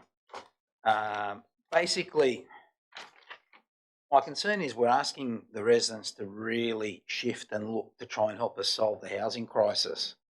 But I think New South Wales Housing has got a big role to play in this. And when I look at just the Marrickville area, housing assets amount to over 22,362 square metres. And some of those sites, I'm not going to name them individually, but some of those sites are almost 10,000 square metres. A lot of them are old. There's a lot of problems associated with them. With the actual buildings are old.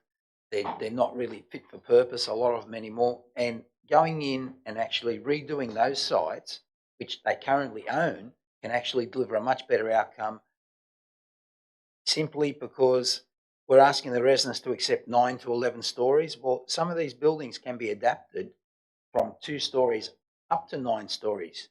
And because they're large holdings, you can actually get great open space outcomes associated with that.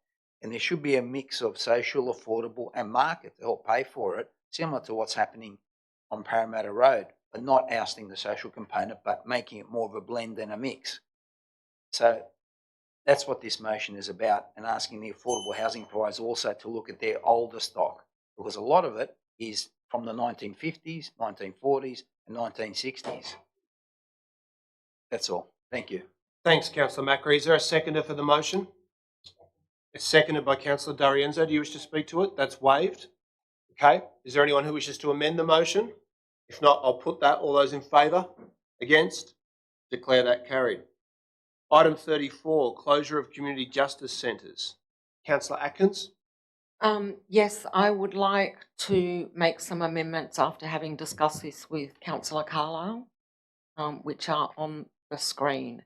Rather than writing to ask for the decision to be overturned, to ask for a postponement so that stakeholders can be consulted and council can actually have some information about how this will affect our residents. Community justice centres are particularly important. As far as we know, from what we have seen from the government at the moment, the rationale is not the rationale. What will be put in place will be something within the Department of Community and Justice, and that will be about matters that are required to have mediation under legislation. The community justice centres are well used by residents who have disputes that aren't necessarily required by legislation to be put to mediation. So I think it's important that we at least understand what the alternatives for those residents will be. And I note that the typo is still there, Catherine. It should say mediation services, not medication services. Mr. Mayor, I've Yes. just noticed that amendment's not what we agreed on. So I thought we were removing the words them to overturn the decision to close. Sorry, I did send that version. Yes. So the words between and for information that are not underlined and bold should not be there either. So when they're removed, happy to second. Yeah. Okay, great. Sorry.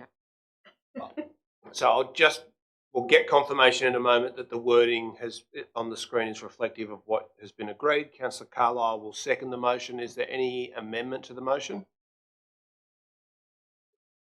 Okay, do you guys want to let me know when it's accurately reflected?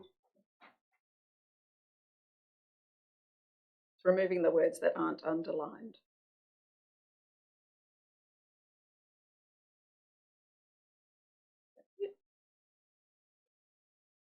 All good? Great. Okay, I'll put the Atkins-Carlisle motion. All those in favour? All those against? That's been carried unanimously. Excuse me, Mr. Mayor, Yes. sorry. I've just picked up that we're missing the word information in that. Okay. So just the gap. Councillor Carlisle is proposing that we recommit that vote on the basis Sorry. that the recording of the wording on the screen is Thank not reflective of what has been tabled with the minute takers. there any disagreement with recommitting it? No. Okay. So is the wording that's on the screen now the wording that you wish to support, Councillor Atkins and Councillor Carlisle? Yes, thank you. Okay. I'll put that motion. All those in favour? Against? Declare that carried unanimously. Mr. Mayor, can I please move item 37? You can. Thank you. Just in the interest of brevity and our shared interest in getting to the end of the agenda, I just want to thank the St Peters residents who have raised the fact that there isn't sufficient shade at Camdenville. I'm really excited we're going to get this done. Thank you very much. Is there a seconder for the motion? Seconded by Councillor Barlow. Do you wish to speak to it? I do have a small amend. Mm-hmm. My amend is that, and I've provided it to the minute takers already, just to, in addition to the existing motion, that council plant additional mature trees at the Camdenville Oval Playground as part of the budget process. I incorporate that. Okay, that's incorporated into the primary motion. It's not an amendment, it's an amend. Sorry, we're going to have to school them. Okay, any further discussion of that? Put that motion. All those in favour? Against? Declare that carried. Now I'm going to get this wrong, but according to my record, it's item 47 we're up to next. I believe that is the case. Oh, nice. Councillor Scott? Smashing it. I mentioned the concepts underpinning this notice of motion when we discussed deferring the economic development strategy. We have wonderful local chambers of commerce who are underutilised by council in terms of the partnership work and grant funding and capacity building that we could be doing with them. People who are working every day to do economic development in our community. And this review suggests that we look at the budget that we have devoted to economic development and see how we could make more efficient use of that by harnessing the talent that we have in the Inner West. We have an incredibly vibrant and innovative business community, and we should work directly with them on economic development in our area. And that might mean that council doesn't do it all by ourselves, but there's a talent pool there that we could be using, and I suggest that we do that. Thank you for that. Is there a seconder for the motion? Seconded by Councillor Ferguson. Do you wish to speak to it? That's waived. Is there anyone who wishes to amend the motion or to speak against it? If not, I'll put that. All those in favour? Against? Declare that carried unanimously. Item 51, priority access to council-operated early learning centres. Councillor Carlisle? I move the motion as listed. Sorry. Yeah, sorry, did you wish to speak to it? I was going to say in the interest of brevity, I won't speak to it. Okay. Is there a seconder for the motion? Seconded by Councillor Scott. Do you wish to speak to it? No. Is there anyone who opposes the motion or wishes to speak against it or to amend it? If not, I'll put that. All those in favour? Against? Declare that carried unanimously. Item 52, notice of motion, domestic violence hubs. Again, Mr Mayor, I'd like to move the motion as written. Okay, thank you for that. Again, Mr And Mayor, I do have an amendment and a second. I'll call the meeting to order. Councillor Scott? Thank you. I wish to second the motion and I waive my right to speak. Okay. Is there anyone who wishes to amend the motion or to speak against it? I do have an amendment. Yes. If the minute taker could please add in. So, of course, I do want to commend Councillor Carlisle for bringing this motion to us. Gender violence is a stain on our society, and council should be doing everything it can to support survivors and victims. Once again, in my work experience, I've been keenly aware of the unique ways women and femme identifying people on vulnerable visas especially have unique challenges in these situations. So I'm excited to see an intersectional approach.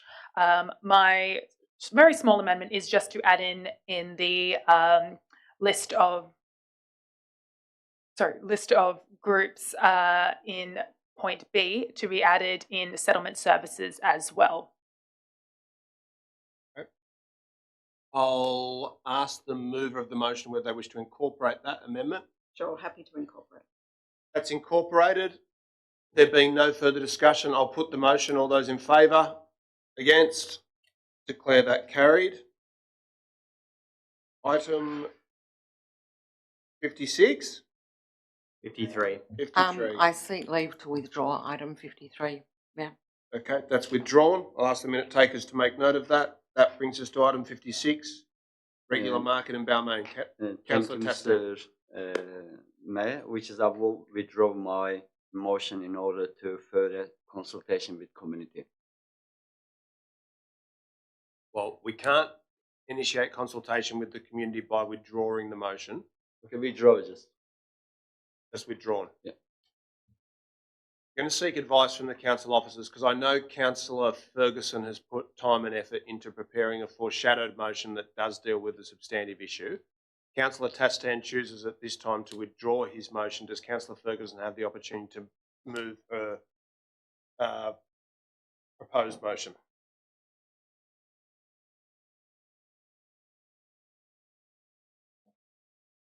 Through you, Mr. Mayor, yes, a foreshadowed motion can be proposed, and if moved and seconded, can be debated like a motion. Okay, thank you for that. So, Councillor Ferguson, do you wish to table your foreshadowed motion, which would now become the primary motion? I will. I think we have shared views, Councillor Taston and I, on this, so I think that it would be a very proactive thing to do. It hasn't been displayed on the screen as yet. Could I ask the minute takers to do so, please? And do you wish to speak to it, Councillor? I will speak for some clarity. Well, actually, I don't have to say too much because I think that Balmain Market Association representatives tonight did a great job of presenting the situation, and I think there was a bit of a misunderstanding there. I want to say that I was very much in support of the spirit of Councillor Taston's motion, and I think that we will both recognise that there is an appetite in Balmain for the return of a permanent weekend markets. And I thank you, Councillor Taston, for bringing that to the attention of Council. The two girls that we saw tonight, Trista and Annette, are local volunteers, and they've done a wonderful job of staging the Christmas markets at St Andrew's Congregational Church. What I love about these regular weekend markets is they have been designed by locals for locals. The markets will aim to attract local artists and stallholders, with over 60% being based in the inner west. Excluding vendors that compete with local businesses. They'll support local non-profit organisations and charities, and they're being organised in collaboration with the congregation at St Andrew's Church, with a portion of the proceeds directed towards the much-needed restoration of the church, including the steeple, which is great. So these markets have soul. They're a real honest community event. They're imminent, due to open in March, which is really exciting. I'm really looking forward to Council being able to partner and just support with the launch of the markets, and I can't wait to go. Thanks, Councillor Ferguson. I'm happy to second your motion. I'll waive my right to speak. Is there any debate of the motion? If not, I'll put that. All those in favour? Against? Declare that carried. Item 57, free pool days. Councillor Antonou. Yeah, so essentially, look, this summer season's already seen Sydney experience multiple extreme heat and weather warnings, with the temperatures hitting 40 degrees in some areas. Record temperatures continue, and experts warn of increased frequency and intensity of the heat waves across the state. In the interest of equity and well-being in the inner west, we as a council can support residents to cool down in a way that also seeks to alleviate cost of living pressures through free entry to our pools on suitable days. This is one way council can address and help ensure the health, safety and well-being of residents during increasingly frequently harsh weather events, particularly in a context where many residents do not have access to air conditioning or other cooling methods, usually living in older buildings or poorly maintained rentals. So Royal Life Saving Australia has also cited 40% of children leaving primary school without being able to achieve key swimming and water safety benchmarks.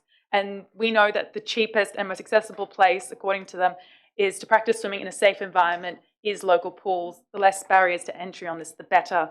Providing certain days of free pool entry will also do much for the well-being of those in low socioeconomic situations. And I'm hearing in feedback from the potential well-being benefit to the long-term unemployed. I applaud the family splash days that we currently employ, and that serves as a great launching point for us to enshrine free pool days in other contexts as a more regular practice. The requested report and trial should include approximate costs for staffing, implementation and capacity management. as well as a way to make decisions about what days will be designated as free pool entry days. This is a way we can do this that acknowledges the cost of maintaining these facilities, but gives us a sustainable way to really push the boundaries on how councils can work further communities and for us to consider in budget considerations in using real-time data. Thanks very much for that, Councillor Antonou. Is there a seconder for the motion? Councillor Butler, do you wish to speak to it? Just briefly, thank you. This motion is a tangible way of addressing climate change and the cost of living at the same time. We all sweated our way through the last summer, with 2024 being the second hottest summer on record. We've all seen the science, so we know that temperatures are going to continue to climb so long as successive governments ignore entirely the option of a just transition and continue to prop up the coal and gas industry, ruining our planet and spurring on climate change. On top of this, we are seeing the worst cost of living crisis on record according to the ABS. People are doing it so difficult financially right now that they are calculating how long they can run the air conditioners, if they have them at all, and seeking out shelter in our own council buildings just to save on their electricity bill. It's a disgrace that people are living like this in our community, and during heat waves, it's downright terrifying. On the other hand, we have incredibly well-resourced aquatic centres across the inner west that we have spent significant funds on modernising and revamping. At entry fees being at more than $10 to many of those venues, though, this is just no longer a cooling down option for many people. Our motion proposes that council provide an option to residents wanting to escape their sauna-like homes for a dip at the pool for free. This is a simple measure this council can provide to residents as an option for comfort on hot summer days. Thank you very much for that. I'll just speak briefly against the motion. I respect the intention of wanting to increase access to Inner West Council aquatic centres for everyone in our community, but in fact the data shows that we're doing a really good job of that already. So there were more than 2 million people who came through our aquatic centres last year. There's 53,000 people who are accessing a concession rate to enter our pool, to make use of our pools each year, which is a really big number. So it's $1.50 for pensioners, but other concession card holders also have a concession rate, and there's tens and tens of thousands of them who are making use of it. One big difference, and I know this was a template motion with the City of Sydney and I can't remember where else, one big difference is, unlike the City of Sydney, we've in-housed our aquatic services. We were determined to make sure that we brought all of the staff back in-house to provide a better service, and we created the Inner West Fitness Pass so that all of our residents can access all of our pools and gyms for the price of one single membership. In addition to that, our record on renewing and renovating pools is second to none. The Ashfield Aquatic Centre, a $44 million knockdown rebuild, delivered on time and on budget, saving Dawn Fraser baths, the funding for which was contested. A lot of the time there were councillors on this council from the same party as the proposers of this motion who didn't support that funding. And now we've got funding for the renovation of Leichhardt Pool, which again, is expensive.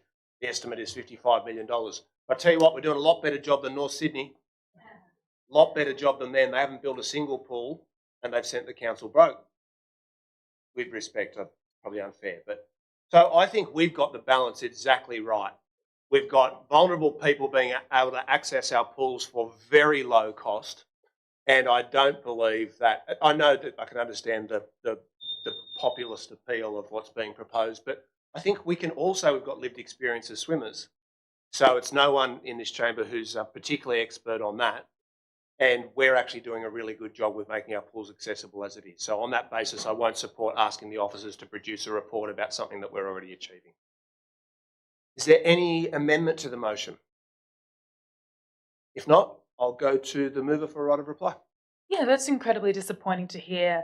We know the situation when it comes to cost of living crisis is changing. So is the reality of our climate crisis. And I think it's quite sad to say that we're not looking at other ways that we could support our residents. Yes, I acknowledge the great work of the concession pricing, which was brought last term, Council, I believe, by Councillor Griffiths, and some of the work that he was doing, so my predecessor. But more so, there are people who are suffering the cost of living crisis and living paycheck to paycheck who aren't eligible for concession cards. We know the working poor is an increasingly large demographic, and it's a shame that we don't want to do something very simple, really, and being able to trust in the staff's expertise to pull together a report to show us how we can do that. is quite a shame. Thanks for that. I'll put the motion. All those in favour? All those against? That's been defeated, 10 votes to 5. We'll go to the next item, celebrating the Vietnamese community in Marrickville. Councillor Barlow. Yeah, thanks. I actually have an amend for this one that I've already provided to the minute takers, if they wouldn't mind popping that up on screen when they can. Beautiful, thank you. Just speak to this again briefly. Look, this year's council successfully delivered a phenomenal expanded program for the Lunar New Year in Ashfield.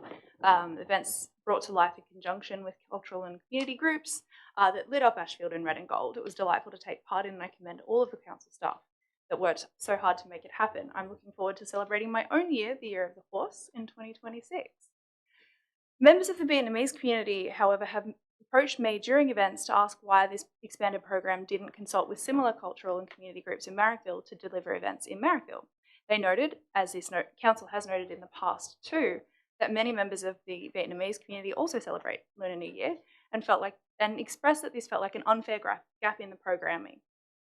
I think it's really important that our council is responsive to the needs of our culturally diverse community, especially in the midst of rising racism and far-right attacks in our inner west. And exploring opportunities within the budget to make sure that our Lunar New Year program includes events in Marrickville in the future is another way for our council to say that we hear and listen to our community, prioritise their needs. Thank you so much. Thank you for that. Is there a seconder for the motion? Seconded by Councillor Howard. Do you wish to speak to it? I waive my right. Okay, that's waived. Is there anyone who wishes to speak against the motion or to amend it? If not, I'll put that. All those in favour? Against? Declare that carried.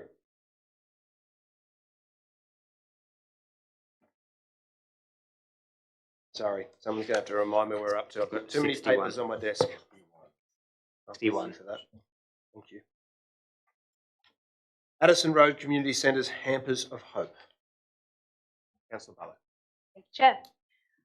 Rosanna and the team at Addy Road work tirelessly to provide food justice and dignity to the diverse members of our Marrickville community and from all over the inner west. Their work at Wednesday Night Lights, for example, is exceptional, organising for community providers like Streetside Medics, Four Voices and the Marrickville Legal Centre, as well as providing free dinner to anyone in attendance. That happens every Wednesday night at the Addy Road and is a location where the Feel Good project that we have just recently moved to provide a location for in the inner west also sets up to cut hair for those living or sleeping rough. On top of all of that work, we have their annual Hampers of Hope, which is an exceptional feat of organising and volunteer spirit. This year, they packed 1,750 gift hampers, 400 pet hampers, and a plethora of separately wrapped gifts of toys and books for children. Not a single detail is lost. Every item gets a handwritten card containing love and support from the volunteers at the centre, and the hampers are driven to their locations by volunteering community groups. This charitable act encapsulates the centre's commitment to food justice and demonstrates just how many people in our community respect and want to work with this incredible organisation. Addy Road deserves all of our thanks and congratulations for their ongoing work in the community, and particularly with the continued success of Hampers of Hope. Okay, thank you for that. Is there a seconder for the motion? Deputy Mayor? I waive my right to speak. Okay, that's waived. Is there anyone who wishes to speak against the motion or to amend it? If not, I'll put that. All those in favour? Against? Declare that carried.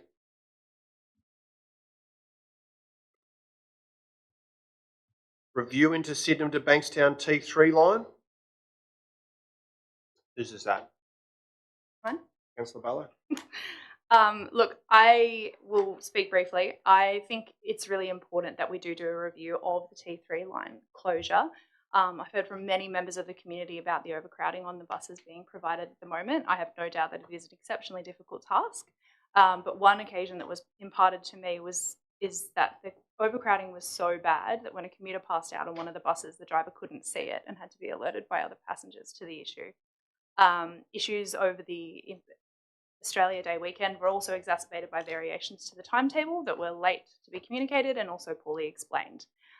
In the middle of summer, I think the impacts to health of overcrowding on these buses are even harder to ignore.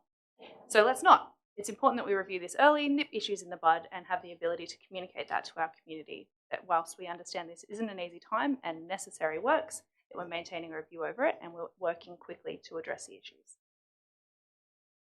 Thanks very much for that, councillor. Is there a seconder for the motion? We should have a foreshadowed motion, which I believed was an amendment, but now think may be a foreshadowed. Well, can I ask if motion. there's a seconder for the primary motion? Seconded by councillor Antonou. Do you wish to speak to it? That's waived. Councillor Howard? Yeah, I provided some wording previously to the note takers. Again, just really briefly, I think the New South Wales government has been really clear that this is going to be an extremely challenging time for commuters and for residents who are trying to access public transport in our area. The conversion of the metro, as is pointed out in the background, and I appreciated that, is going to bring significant benefit to people in our community. We do need to do work to create that conversion. Obviously, to do that work, it comes at a huge inconvenience to people, and I think that the government has been really upfront and clear about that, and I think the Inner West Council has also been really clear that we want to support and be a part of helping to guide that work. It does remain, there's some facts though. Obviously, overcrowding does occur. The description of the experiences that commuters are having is really not acceptable at all.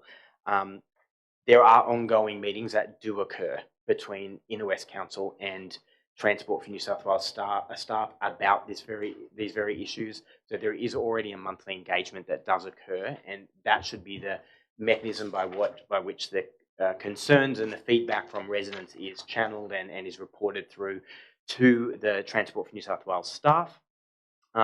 Similarly to that, I understand that the arrangements are under constant review, and a number of changes have already been made to bus frequency, to timetables, to all aspects of this. It is under constant review.